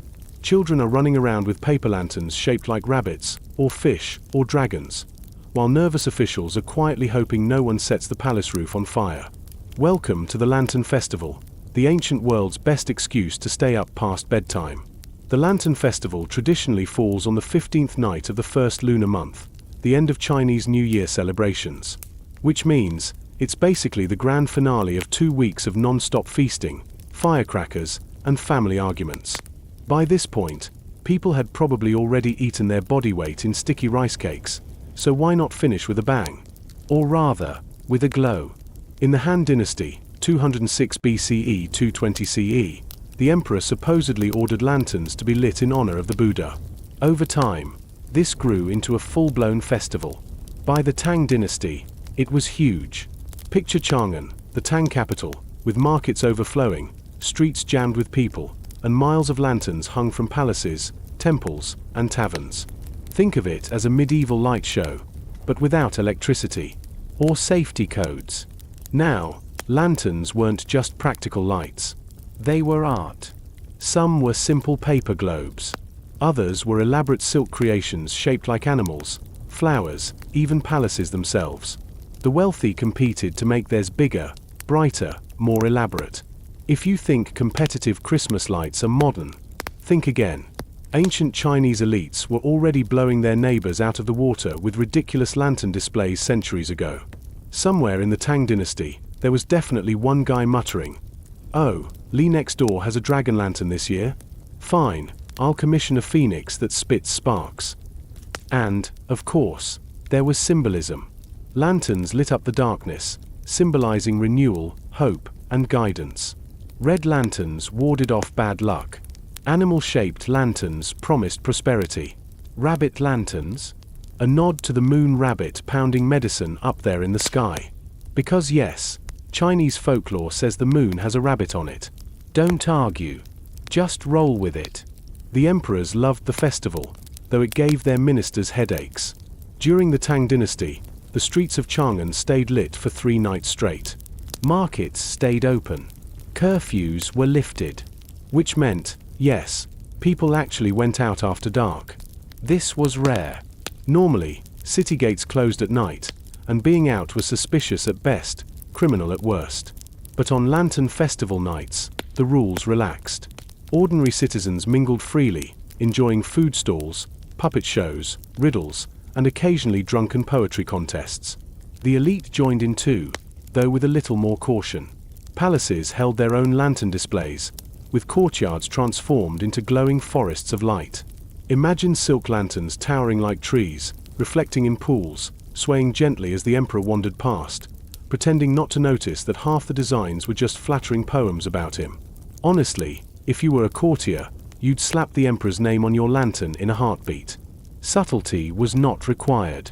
But behind the pretty lights were the same human stories as always. Young men and women used the lantern festival as a rare excuse to mingle. Think of it as ancient speed dating with paper lights. Normally, respectable girls didn't wander the streets at night. But during the festival, whole families went out. Which meant young people could sneak glances, maybe even exchange a few words, all under the convenient cover of looking at lanterns. Countless poems hint at secret trysts in the glow of festival nights.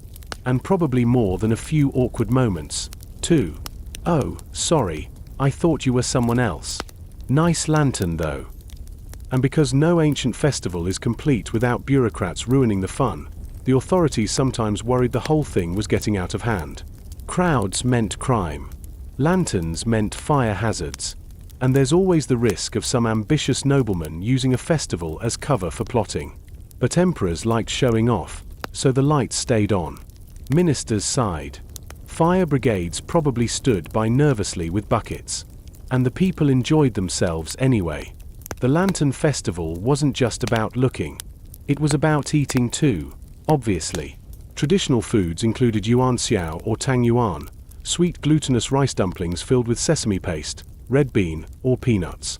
They're round, white, floating in bowls of warm soup, like tiny glowing moons you can eat.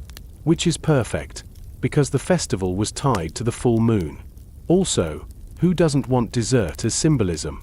Other snacks filled the streets too, candied fruits, fried dough, skewered meats.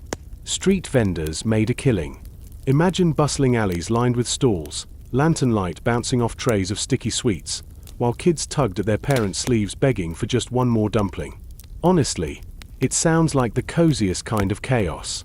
Of course, no ancient festival would be complete without poetry. The Tang dynasty in particular was obsessed with it. Poets wrote endlessly about lantern nights, comparing glowing lights to stars, moons, or occasionally to their own deep feelings about love and exile. Because poets never miss an opportunity to overshare. One famous poet, Zhong Jiuling, wrote that the festival lights outshone the stars. Which was probably true, if you squinted hard enough and ignored the fire hazard. And then there were the lantern riddles. A beloved pastime. Riddles were written on slips of paper and attached to lanterns. Festival goers tried to guess the answers, often with varying levels of success. Some riddles were clever. Others were groan-worthy dad jokes disguised as puzzles. You can almost imagine a Tang dynasty dad elbowing his kid and saying, "Get it? Get it?" while the child rolled their eyes and pretended to be fascinated by the dragon lantern instead. Some things never change. So that was the Lantern Festival at its peak. Lights everywhere, food stalls bustling, poets swooning, young lovers sneaking glances, and bureaucrats praying no one set the whole city on fire. For a few nights each year, darkness was banished. People came together, bathed in light, warmed by food and company, lulled by the rhythm of glowing lanterns swaying in the breeze. And if you're starting to feel drowsy now, that's perfect. Because this festival was never about fireworks or chaos.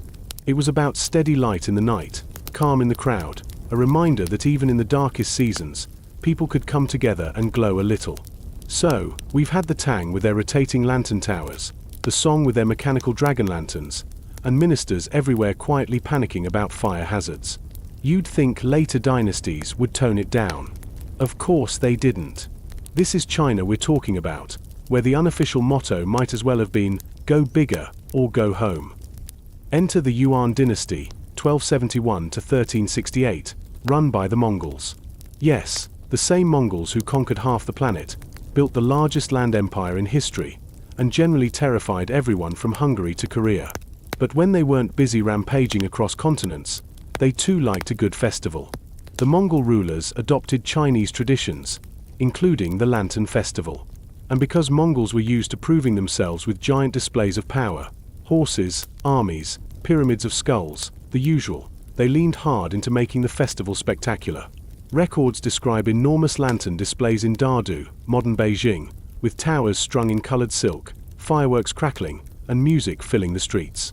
Yes, Fireworks had arrived by this point, which meant the festival could now combine massive flammable lantern towers with explosives. What could possibly go wrong? The Yuan emperors loved putting themselves at the center of it all. Imagine a Mongol Khan-turned Chinese emperor sitting in his palace, watching thousands of glowing lanterns float upward, while fireworks exploded above. It must have felt like conquering the night sky itself. Which was probably the point. Nothing says, "I own this place now," like lighting up the heavens. Then came the Ming dynasty, 1368 to 1644, who took the Lantern Festival and basically said, "Okay, but what if we made it ridiculous?" Ming emperors adored turning the festival into imperial theater. Huge palace displays lasted days, even weeks. Entire teams of artisans spent months designing lanterns that were less pretty paper lights and more massive stage productions. One Ming emperor, reportedly, ordered a lantern tower so tall that it rivaled city walls, draped in silk, covered with thousands of oil lamps, and decorated with moving figures. Imagine a glowing skyscraper, except entirely made of wood and fire. Ministers begged him not to light it. He lit it anyway. Because of course he did. Apparently, the tower shone so brightly it lit up the whole capital. Which sounds impressive, until you remember that a single gust of wind could have turned the whole thing into a barbecue. By the Ming period, lanterns had also gotten creative. Artisans made lanterns shaped like everything: birds, pagodas, dragons, palaces, mythological creatures, even historical heroes. Some were designed to move, powered by clever little mechanisms. Picture a lantern shaped like a carp that wriggled as though swimming, or a dragon that actually flew in circles overhead. Honestly, the Ming were building animatronics centuries before Disneyland. And of course, the emperors used it all as propaganda. Every lantern wasn't just pretty, it was symbolic. Dragons symbolized imperial power. Phoenixes symbolized prosperity. Lotus flowers symbolized purity. Put them all together in glowing silk and oil lamps, and the emperor was basically saying, "Look, the cosmos itself approves of me. Please ignore the fact that my court is a disaster." But the festival wasn't just for emperors. Ordinary people in the Ming dynasty also threw themselves into it. Streets were lined with stalls selling snacks, cheap lanterns, and questionable wine. Families wandered the night markets, gawking at giant lantern towers while kids begged for little rabbit-shaped lanterns of their own. It was one of the rare times when the rigid hierarchy of Ming society blurred, at least for a night.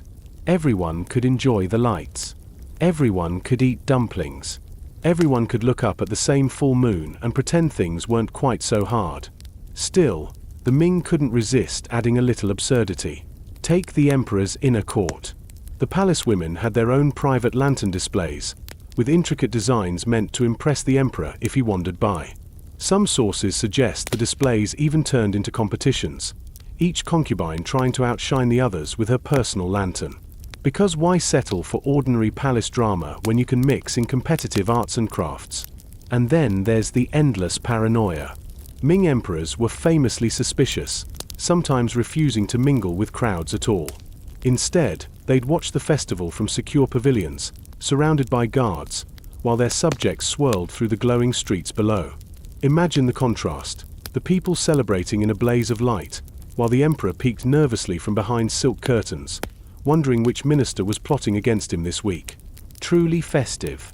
The Ming also perfected the art of lantern riddles. By now, they'd become a central part of the festival.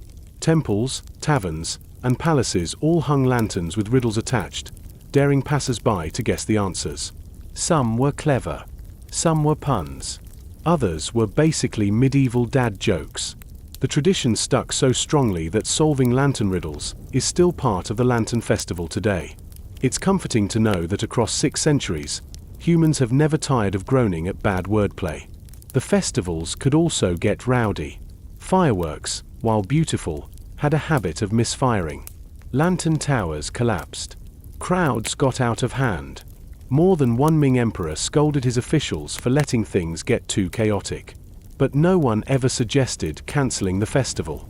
The glow was too important. It wasn't just entertainment, it was identity. To cancel the Lantern Festival would have been like cancelling the moon itself. So, in the Yuan and Ming dynasties, the Lantern Festival reached its height. Lantern towers scraping the sky, fireworks booming overhead, emperors glowing in their own reflected light, and ordinary people lost in the wonder of it all. And yet, beneath the glow, the usual irony remained. The Mongols fell. The Ming fell.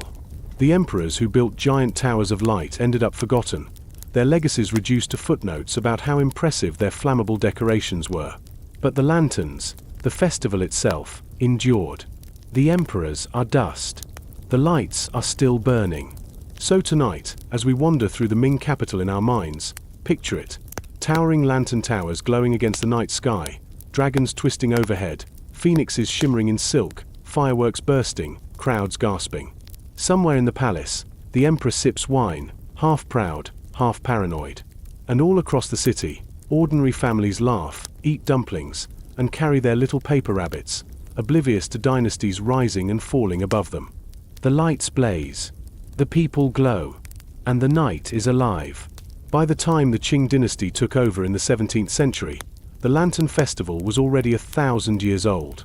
Think about that for a second. Emperors had risen and fallen, Mongols had ridden in and out, the Ming had burned themselves out in a blaze of paranoia, and through it all, people still lit their paper rabbits every spring.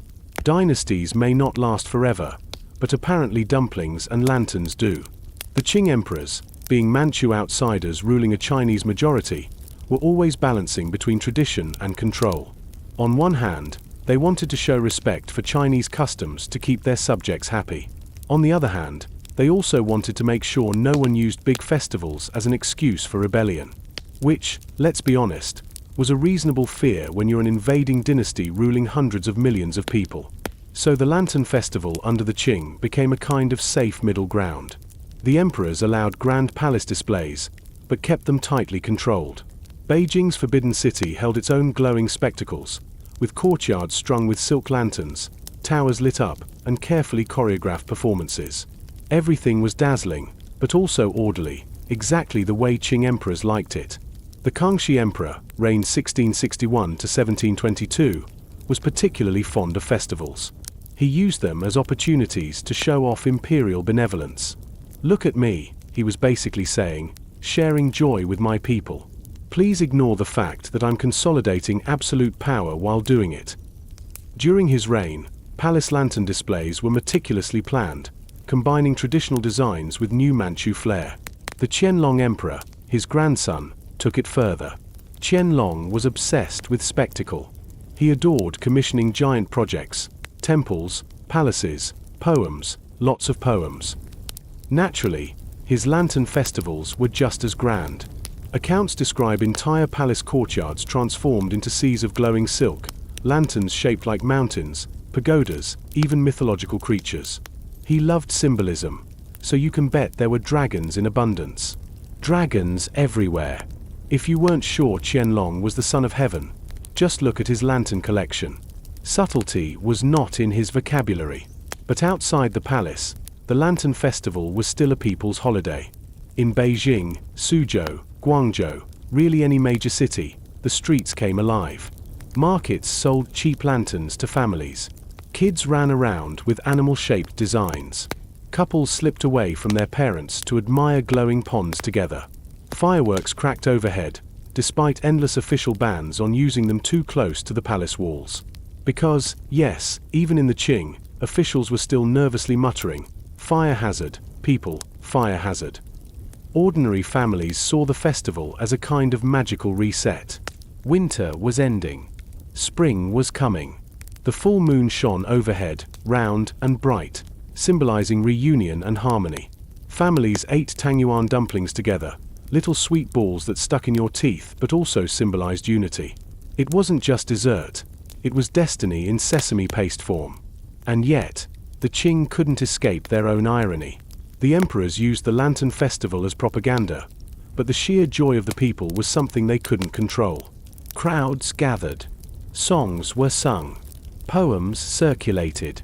Gossip spread. Beneath the glow of the lanterns, people whispered about politics, taxes, and grievances. Because that's what humans do, we can enjoy the lights and complain about the government at the same time. The Qing also saw the festival take on new artistic flourishes. By the 18th and 19th centuries, lantern artisans had refined their craft into something extraordinary. Lanterns were painted with landscapes, calligraphy, and delicate scenes of daily life. Some were designed to move, spinning like miniature worlds. Others used clever tricks with mirrors and candles to project shifting images onto walls. Imagine a child in 1800 staring wide-eyed at a lantern that moved like a magic shadow show. No tick-tock needed. This was already mesmerizing. Of course, by the late Qing, things got gloomier. The dynasty was collapsing under pressure. Foreign invasions, internal rebellions, endless corruption. The Taiping Rebellion alone killed millions. Against that backdrop, the Lantern Festival must have felt bittersweet. The lights still glowed, but they were fragile, flickering against the storm.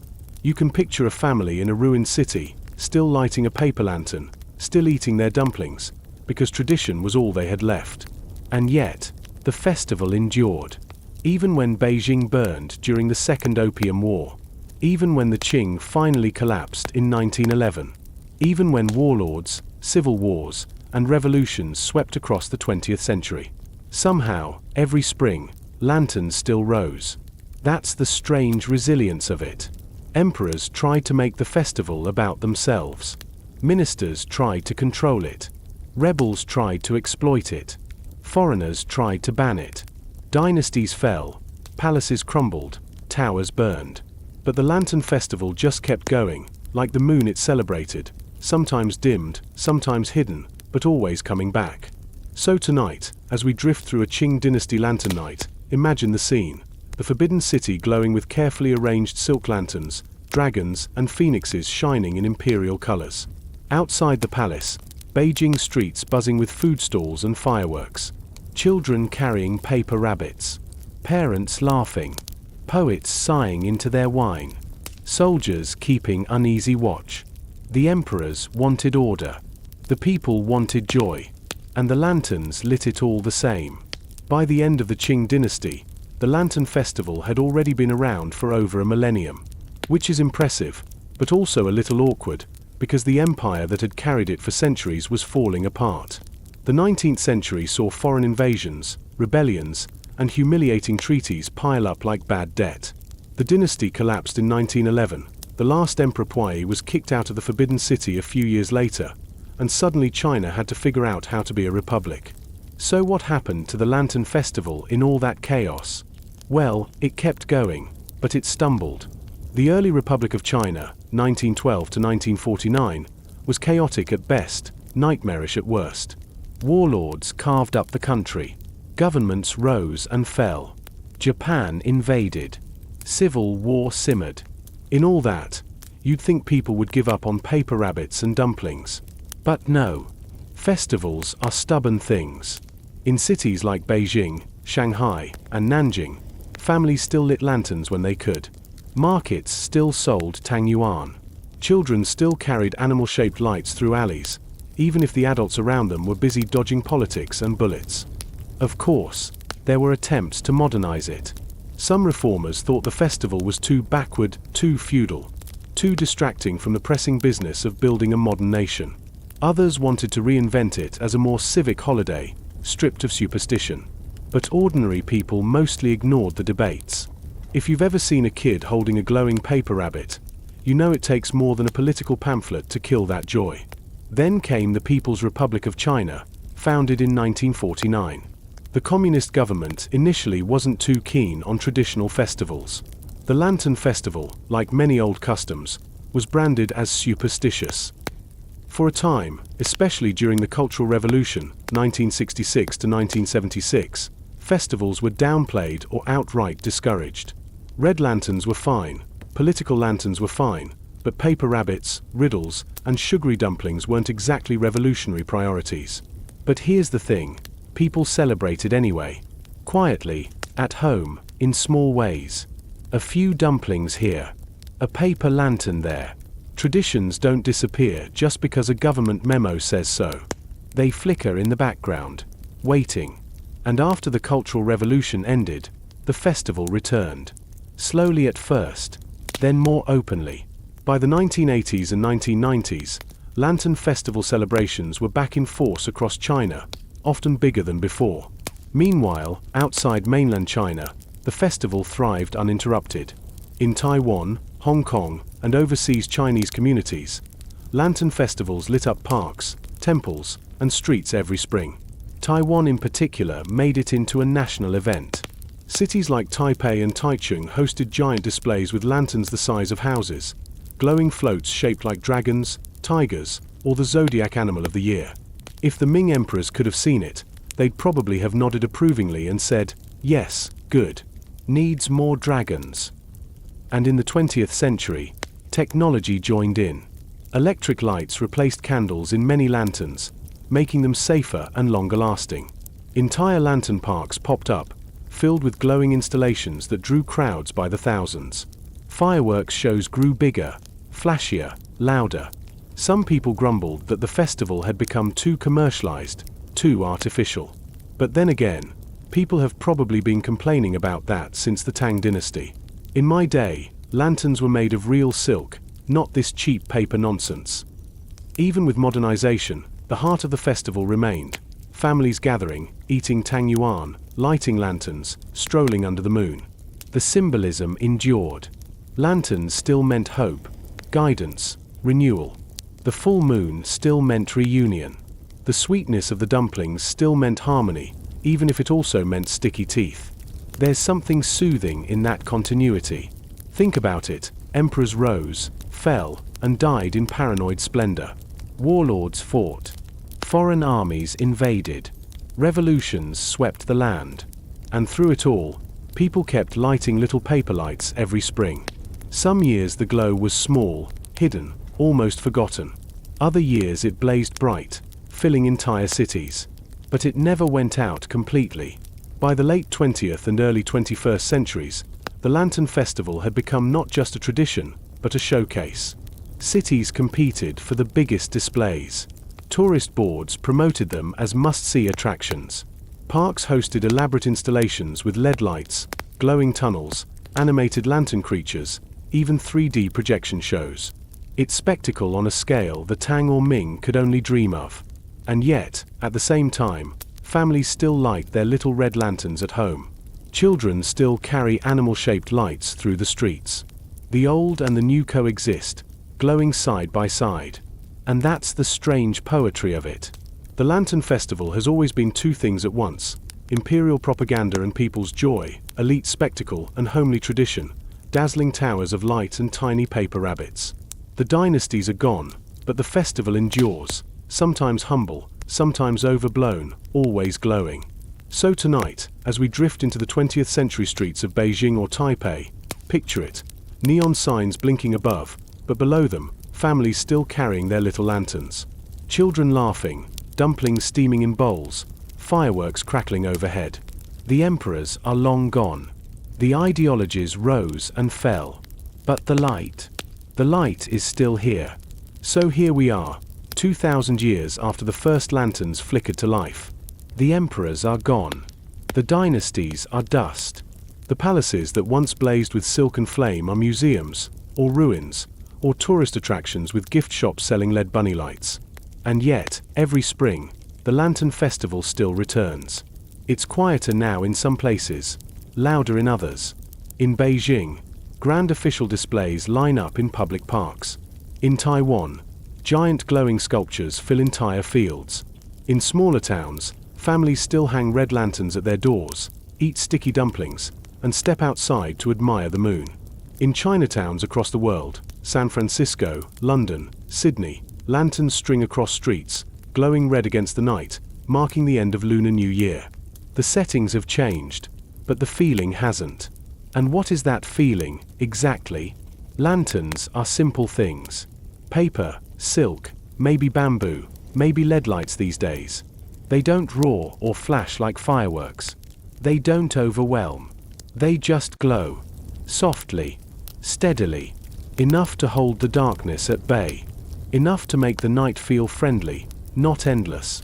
That's the heart of the festival, finding comfort in light, in company, in repetition. The dumplings might stick in your teeth, the riddles might be bad puns, the fireworks might be too loud, but the lanterns are always the same. They glow, they sway, they make the night gentle. In a way, the Lantern Festival has always been a contradiction. Emperors once used it as propaganda, building absurd towers of flame to prove their divine glory. Ministers tried to control it, moralists complained about it, artisans turned it into competitions of skill. And yet, beneath all that, ordinary people just wanted a night to wander, to laugh, to eat something sweet, to feel the glow. The emperors are forgotten.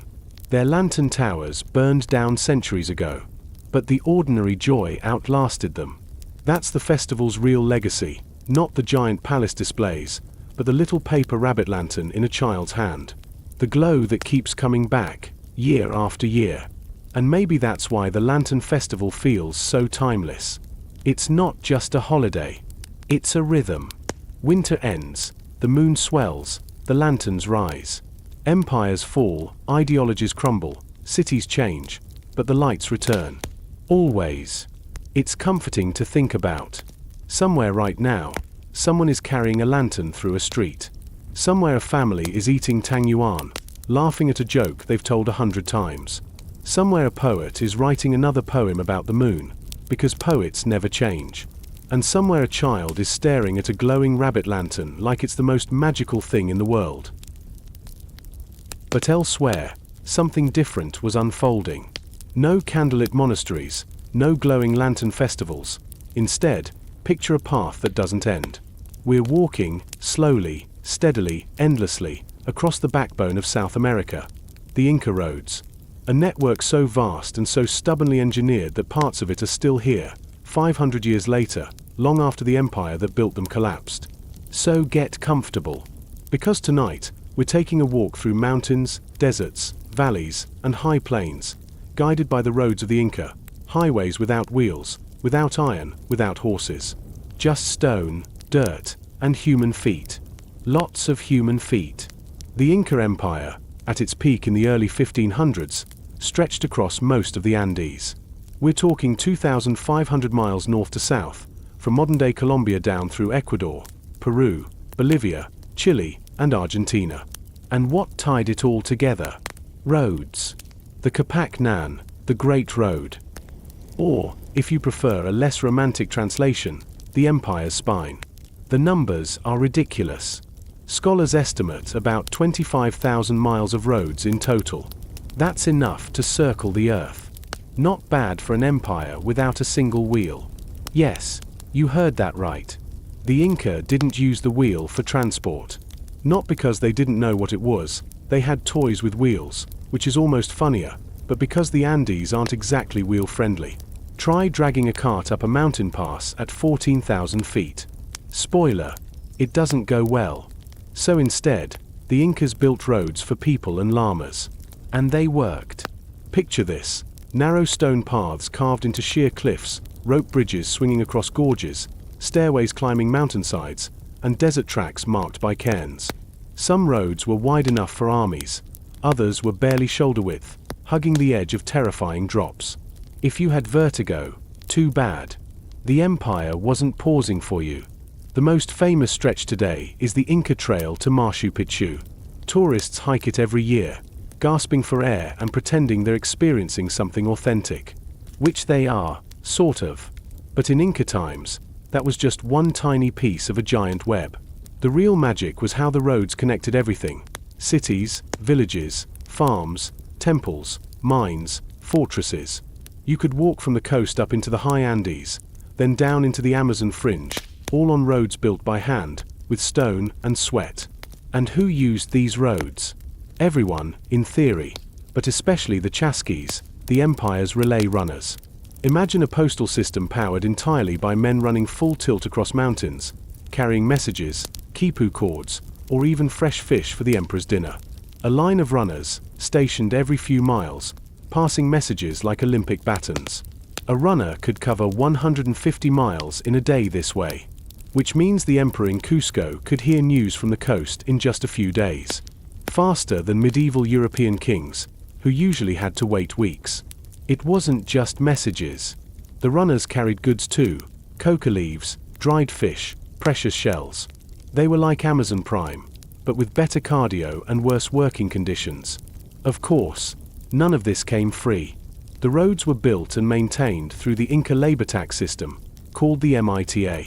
Every community had to provide workers to build terraces, temples, or, yes, roads. Which meant a lot of people spent their lives hauling stones up mountainsides because the empire said so. The Inca liked to call it communal service. The workers probably had other names for it, none of them polite. And yet, the roads were genuinely impressive. Some were paved with stone, others packed dirt, some edged with drainage canals to stop them from washing away in rain. Rope bridges, woven from grass, renewed every year, spanned deep gorges. Suspension bridges so sturdy that even Spanish conquistadors used them, albeit nervously, muttering prayers with every swaying step. Let's pause to imagine walking one of these roads at night. The Andes are silent, except for the wind. The stars are so bright they look like lanterns strung across the sky. Your feet crunch on stone. Maybe you pass a llama caravan, bells jingling faintly, loaded with goods bound for Cusco. Or a Chuzki runner blurs past you, breathless, carrying a message from the coast. The empire hums along its roads, alive, connected. And at the center of it all, Cusco, the capital. The roads were designed to radiate from the city like a sunburst. For main highways stretched out into the empire's four quarters, each leading to provinces with their own character. It was symbolic, Cusco as the navel of the world, all roads flowing in and out of it. Which sounds grand, until you remember it was also practical. The emperor needed to get taxes, troops, and gossip delivered efficiently. And nothing says efficiency like a llama train trudging along a perfectly straight mountain road. The Inca emperors themselves, of course, used the roads in style. Royal processions traveled with hundreds of attendants, priests, and soldiers. Roads were cleared ahead of them. Storehouses, called tambos, provided food, supplies, and accommodations. The Inca didn't need Airbnbs. He had an empire of roadside inns waiting for him. And speaking of tambos, these way stations were scattered every 10 to 15 miles along the roads. Think of them as ancient service stops. You could get food, water, shelter. Messengers switched out here. Armies rested here. Even llamas got their break. Some were small huts, others were larger complexes with storehouses full of grain, potatoes, or textiles. Together, they made the whole system work, a kind of Andean highway infrastructure that put many medieval European kingdoms to shame. Of course, we should mention the human cost. Building roads in the Andes was brutal. Imagine hauling stones up sheer cliffs, carving paths out of rock, laying paving at dizzying altitudes. The workers weren't slaves, exactly. The Inca didn't like to call it that, but they weren't volunteers either. The MITA system forced everyone to contribute. So while the emperors enjoyed their smooth processions, the builders often left their bones along the road.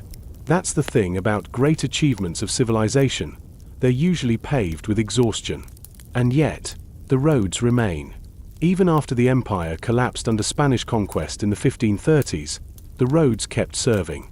The Spaniards, ironically, used them for their own invasions, moving troops and supplies along the very highways built by the people they were conquering. Because if you've got a perfectly good road system, why not double down? Some parts of the network are still used today, by villagers walking to markets, or hikers chasing the Inca Trail. Which means the system outlived the empire that made it. The emperors are dust. The roads keep going. So tonight, as we set foot on the Inca highways, picture the scene. The sun setting over snowy peaks, a stone path stretching ahead, tambos glowing faintly in the distance, llamas trudging patiently, and somewhere far away, the emperor in Cusco waiting for his dinner of fresh fish, carried across 300 miles of mountains by sweaty, underpaid runners. The Inca roads, silent, stubborn, and still here. So, we've set out on the Inca roads, stone paths carved into cliffs, rope bridges swinging over rivers, tambos dotting the landscape like way stations on some never-ending hike. But let's slow down. Because roads aren't just about stone and engineering. They're about the people walking them. And the Inca roads were alive with footsteps. The most famous users were, of course, the chasquis, the relay runners. These guys were basically the FedEx of the Andes, except faster, fitter, and much more underappreciated. Stationed at intervals along the road, They sprinted short distances, passed on messages or goods, and then collapsed while the next runner picked up the baton. It was a chain of sweaty dedication that kept the empire connected. Messages weren't letters. The Inca didn't use written script. Instead, they relied on quipus, bundles of knotted strings, each knot and color encoding information. Think of them as spreadsheets made out of yarn. A runner might carry a quipu with census data, tribute records, or military orders, along with a verbal message to explain context. You can almost imagine the panic. Don't drop the string. Don't forget the numbers. Don't mess up or the emperor might send me to build terraces in the snow. And it wasn't just data. Chasquis carried fresh fish from the coast to Cusco, a trip of hundreds of miles, done fast enough that the fish was still edible when it reached the emperor. Picture that, a chain of runners gasping across the Andes just so the ruler could enjoy seafood at 11,000 feet. Luxury has always been built on someone else's cardio. Then there were the llama caravans. The Inca didn't have horses, oxen, or carts. Just llamas, noble, stubborn, slightly ridiculous llamas. Each could carry maybe 60 to 80 pounds. Not exactly freight trucks.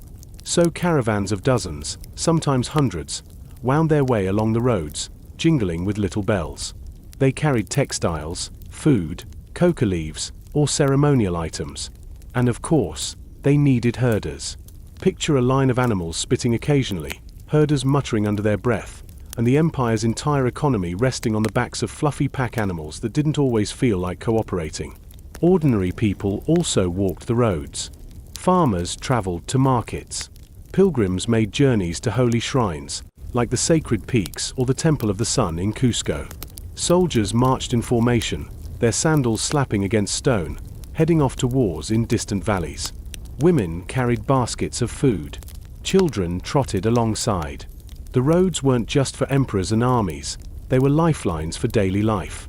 And then there were the tambos, the way stations that made long journeys possible.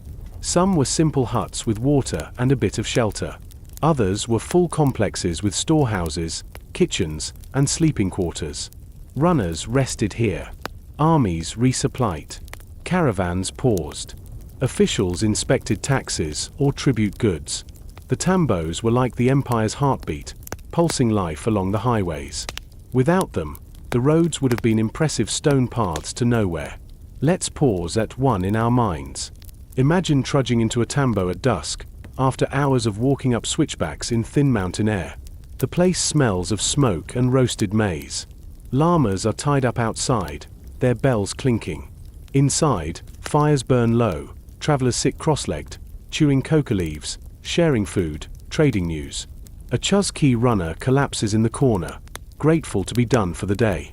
Somewhere, in a storeroom, baskets of potatoes and maize are stacked neatly, the empire's version of canned goods.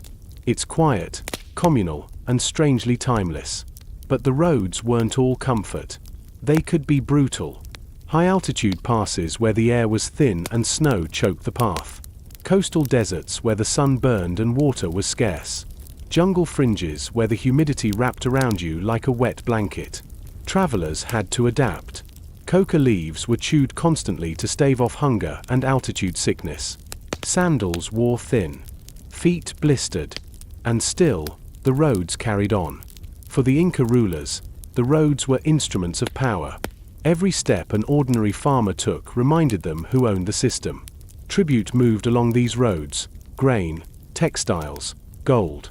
Armies marched swiftly because the highways allowed it. Messengers carried the emperor's words at near lightning speed. The roads made the empire possible, and by walking them, people reaffirmed their place in it. But there was also pride. Communities built and maintained their stretches of road as part of the MITA system. Yes, but also as contributions to something bigger. A road wasn't just stone. It was a link. A way to be part of the great body of Tawantinsuyu, the four parts together, the Inca name for their empire. Travelers also encountered shrines along the roads. Little wayside altars where offerings could be left to mountain spirits, rivers, or the sun. The Andes are alive with sacred landscapes, and the roads moved through them like veins. A weary walker might pause, place a coca leaf on a stone, whisper a prayer, and then continue. Religion wasn't separate from travel. It was woven into every step. And let's not forget the drama. Roads were where gossip traveled, where news spread, where whispers of rebellion passed from one village to the next. Messengers might carry official quipus, but ordinary travelers carried rumors about wars, about taxes, about which noble had fallen out of favor in Cusco. The highways connected not just the empire's body, but its chatter. So tonight, as we picture the Inca roads, don't just see the stone paths stretching across mountains. See the life along them. The runners sprinting with quipus, the llamas jingling in caravans, the farmers trudging with baskets, the pilgrims pausing at shrines, the tambos glowing with fires at dusk. The emperor might have claimed the roads, but in truth, they belonged to everyone who walked them. Every footstep made them alive. So far, we've walked with the Chusquí runners, rested in tambos, and spit politely at llamas. But now let's stop and stare at the roads themselves. Because these weren't just dirt paths through valleys. The Incas built across mountains, deserts, jungles, and coastlines. And they did it with no wheels, no iron tools, and no draft animals beyond llamas.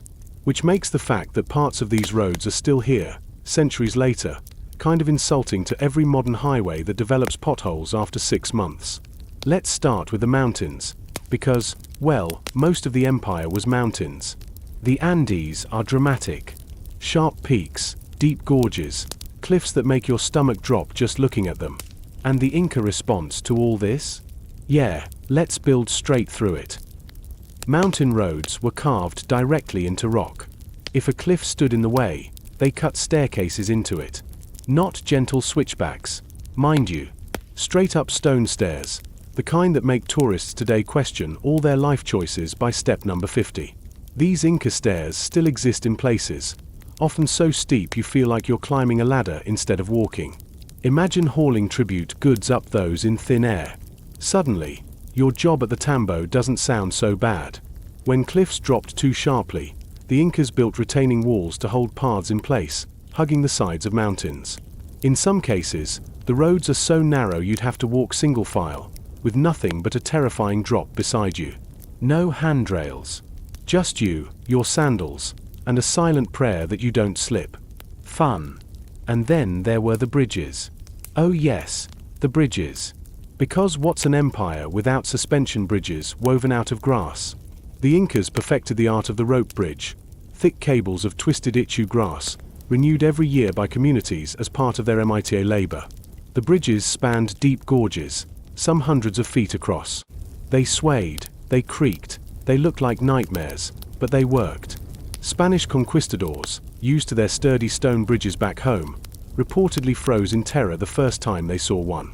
Imagine a 16th century armored soldier staring at a bridge made entirely of grass, dangling over a roaring gorge. Some refused to cross. Others crawled across on hands and knees, while the locals trotted across with llamas like it was nothing.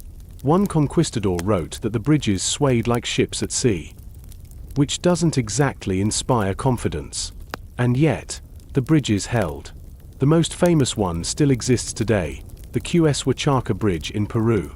Every year, local villagers gather to cut down the old ropes and weave a new bridge, just as their ancestors did. It's a living tradition, and yes, the bridge still sways like a hammock over Death Drop. Tourists walk across it and pretend they're brave. Locals just shrug. Not all roads were high and terrifying. Some crossed the desert, which presents its own problem. Sand. Endless, shifting sand. You can't exactly pave dunes. So the Incas marked desert roads with cairns, piles of stones set at intervals, to guide travelers. Imagine walking across a blazing desert. No shade, no water, just little rock piles showing you the way. Not cozy, but at least you knew where you were going. On the coast, roads were often simple dirt tracks, but even here the Incas added drainage canals and causeways to keep them from flooding. Inland, they used paving stones where the ground was unstable. In wetlands, they built raised causeways so feet wouldn't sink into muck. In short, whatever nature threw at them, the Incas responded with, "Fine. We'll just build anyway." One of the wildest feats was the Chasquihuasi, or resting places for runners, perched at impossible heights. Some were built directly into cliff faces, little platforms halfway up a mountain wall, so runners could switch shifts in places no sane person would ever stop. Imagine sprinting up 500 stairs, gasping, and then handing off a quipu to the next poor guy before collapsing on a stone ledge with nothing but condas circling overhead. That's dedication. Or insanity. Possibly both. And here's a fun detail: the roads weren't uniform. Some were wide, maybe 20 feet across, built for armies and processions. Others were narrow footpaths, barely room for one person and a llama. But they were all part of the same system, connected like veins across the body of the empire. Together, they tied everything into Cusco, the imperial navel of the world. Of course, maintaining them was constant work. Grass bridges had to be replaced annually. Stone stairs eroded in rain and needed patching. Desert markers disappeared in storms. The MITA system ensured every community was responsible for upkeep on their section.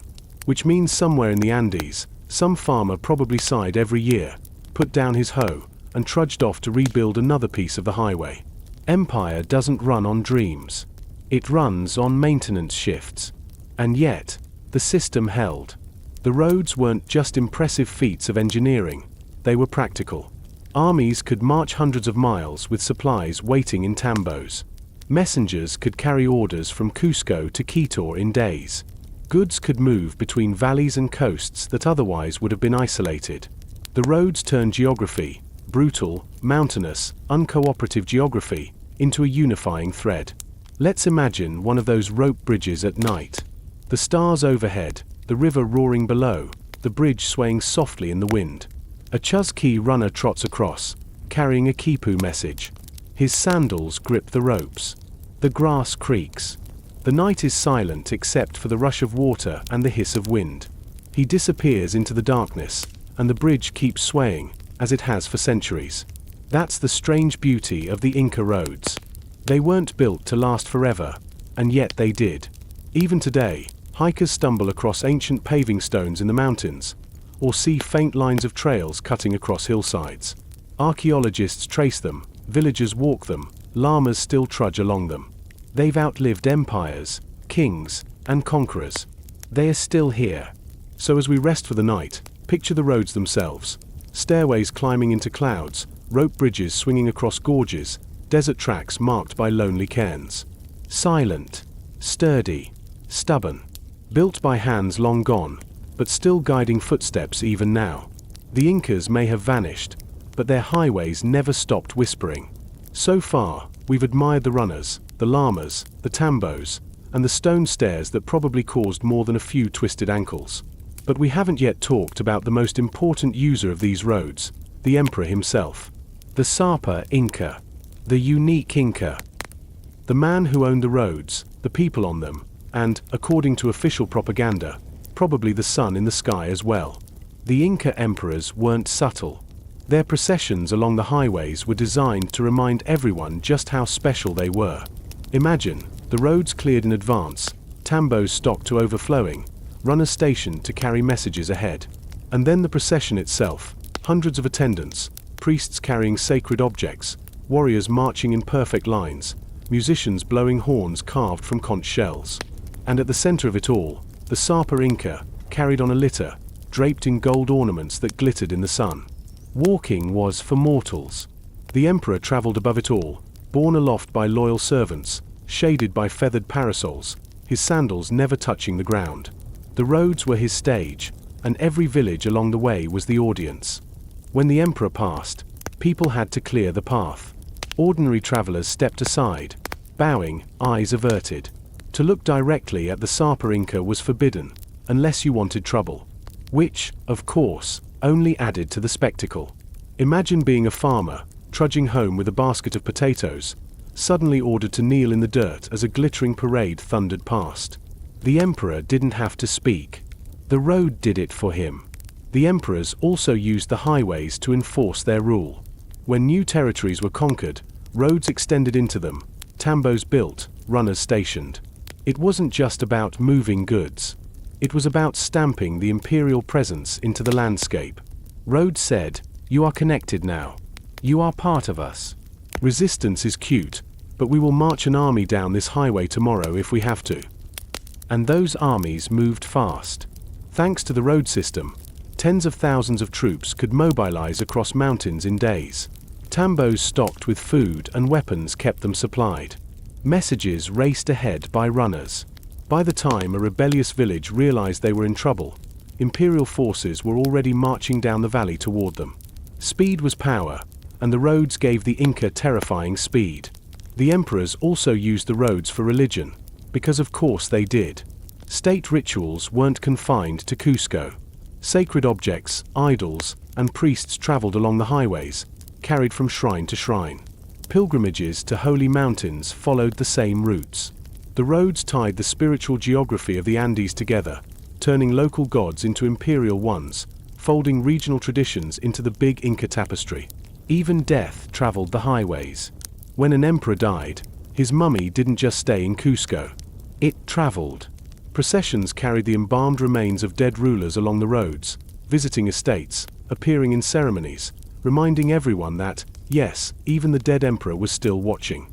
Imagine that, an empire where even the corpses had better travel accommodations than you. And then there's the irony. The roads that glorified the emperors also carried the gossip that undermined them. The same runners who carried imperial orders also spread news of defeats.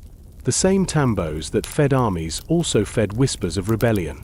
The Sapa Inca might ride in gold, but he could never quite control what people muttered in the shadows of his highways. Let's talk about one emperor in particular, Pachacuti, often called the greatest of the Inca rulers. He's credited with turning the Inca from a small Cusco Valley kingdom into an empire stretching thousands of miles. And how did he do it? Roads. Under Pachacuti, the network expanded rapidly, connecting newly conquered lands, pulling them into the imperial system. You could say his reign was paved into existence, quite literally. Or take Huayna Capac, one of the last great emperors before the Spanish arrived. His reign saw the empire stretched to its maximum size. And yes, the roads followed. Armies marched north into modern Ecuador, roads snaking behind them, tambos sprouting like milestones of conquest. For Huayna Capac, the roads weren't just infrastructure. They were legacy. Proof that he could command space itself. But of course, legacy is fragile. When Huayna Capac died, likely of smallpox, courtesy of European germs arriving ahead of the conquistadors, the empire fractured into civil war between his sons, Atahualpa and Huascar. And the roads carried that war too. Armies marched against each other, supply lines stretching across the Andes, runners racing with news of victories and defeats. The highways that once unified the empire now carried the seeds of its division. And then, after the Spanish conquest, the irony doubled. The very roads that had carried golden emperors in glittering processions now carried Spanish horses and cannons. Conquistadors marched along highways they hadn't built, using tambos they hadn't stocked, seizing supplies laid up by generations of laborers. The roads turned against their makers. Still, in their time, the roads were the emperor's most potent symbol.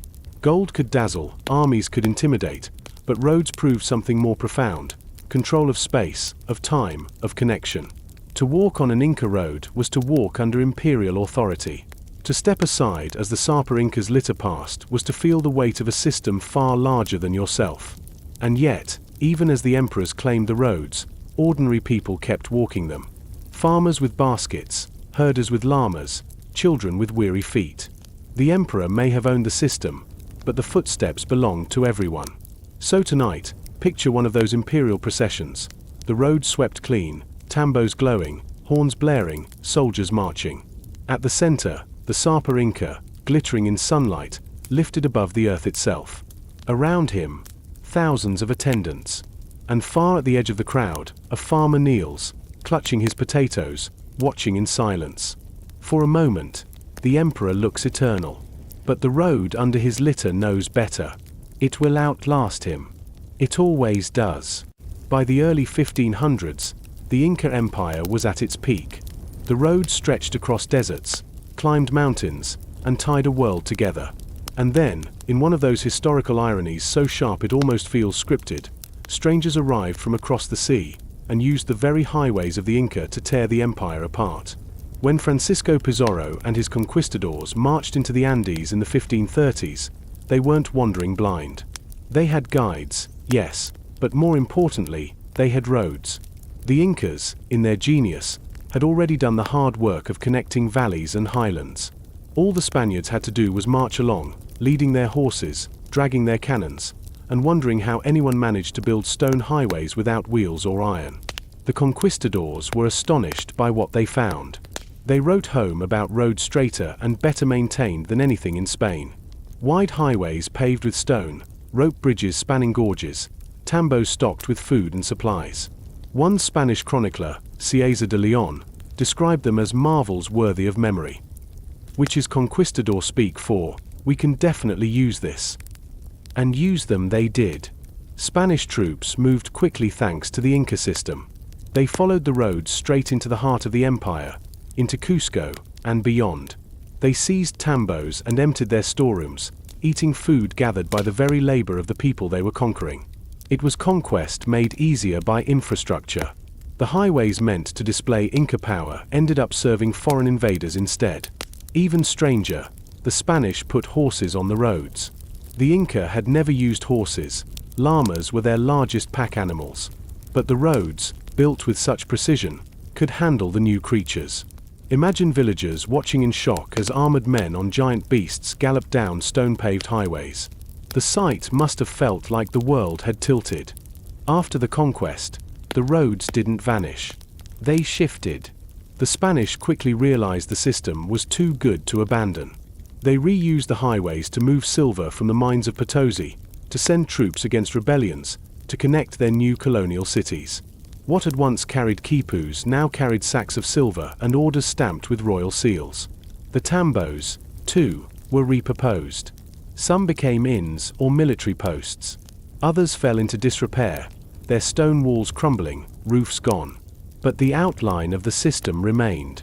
The Spanish called it El Camino del Inca, and they marched it just as relentlessly as the emperors before them. Of course, the conquest left scars. Communities that had once maintained the roads under the MITA system now labored under Spanish demands.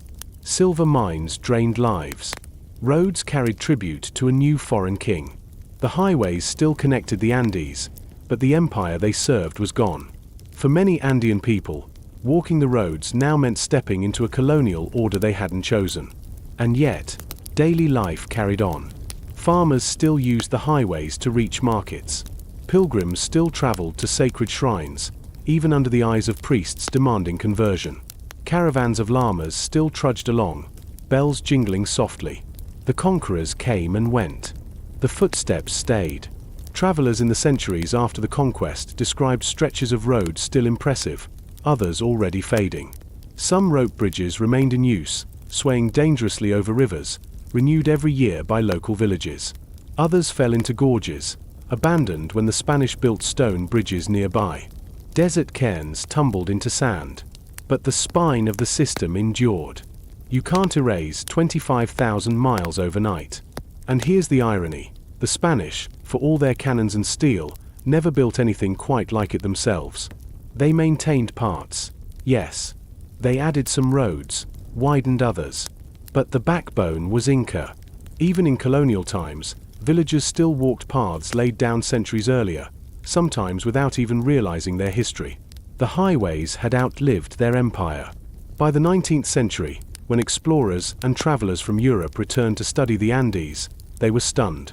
Alexander von Humboldt, in the early 1800s, described Inca roads as astonishing works. Archaeologists followed. Hikers traced their routes. Local communities pointed out ruins of tambos and bridges. The roads resurfaced in global memory, not just as colonial highways, but as relics of an empire that had once spanned mountains. And today, parts of the system are still alive. Farmers walk them. Tourists hike them. The famous Inca Trail to Machu Picchu is just one stretch of a vast web, restored for eager travelers gasping at high altitudes. The Capac Nan, the Great Road, was declared a UNESCO World Heritage Site in 2014, recognized as a marvel not of kings and emperors, but of thousands of anonymous workers who laid stone after stone. So let's picture this moment. The Spanish marching into Cusco along a stone road, astonished at its smoothness.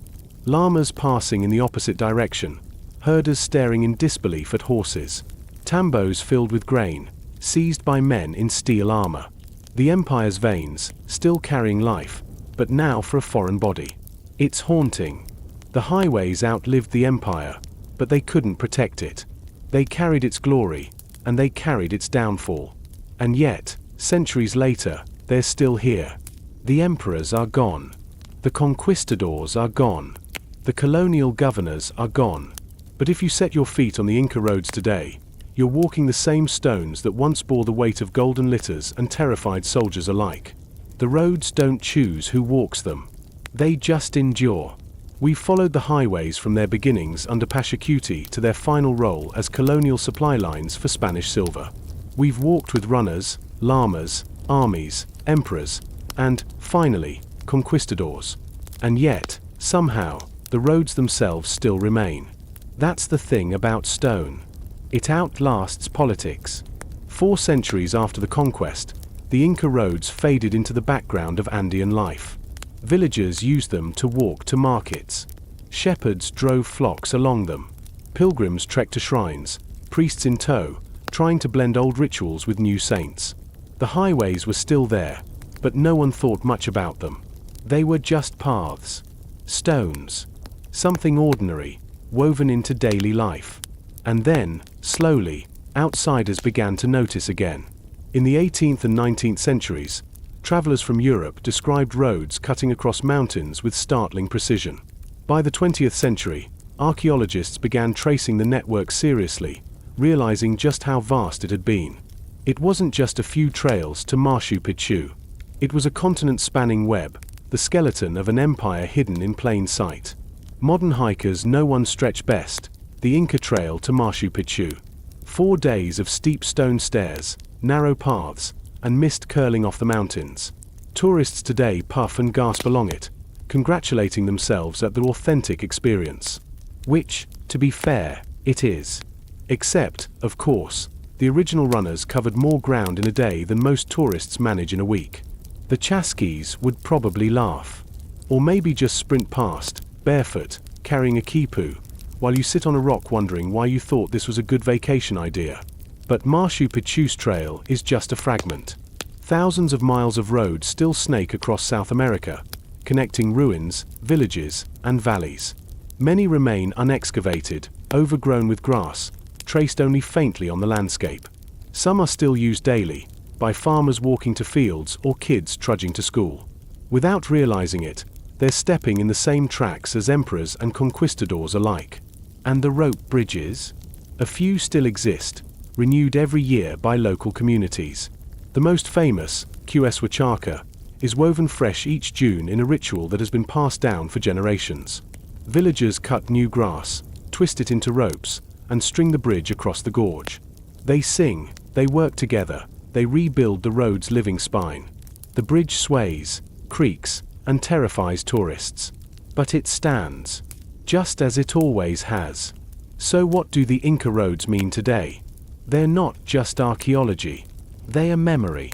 They remind us of an empire that conquered mountains without wheels or iron. They remind us of thousands of laborious, bent-backed, and barefoot, laying stone after stone. They remind us of emperors carried in litters, of runners gasping with messages, of llamas jingling softly in caravans. They also remind us that empires fade. The Inca believed their roads were eternal, but the empire crumbled in a generation. The highways carried glory, and they carried ruin. They were silent witnesses, impartial, enduring. The footsteps change. The stones remain. And maybe that's why they still feel haunting. Walk an Inca road today, and you feel it, the weight of history in every stone. The knowledge that someone walked here centuries ago, carrying a quipu, a basket, a burden, or a dream. The road doesn't care who you are. It just carries you, as it has carried everyone else.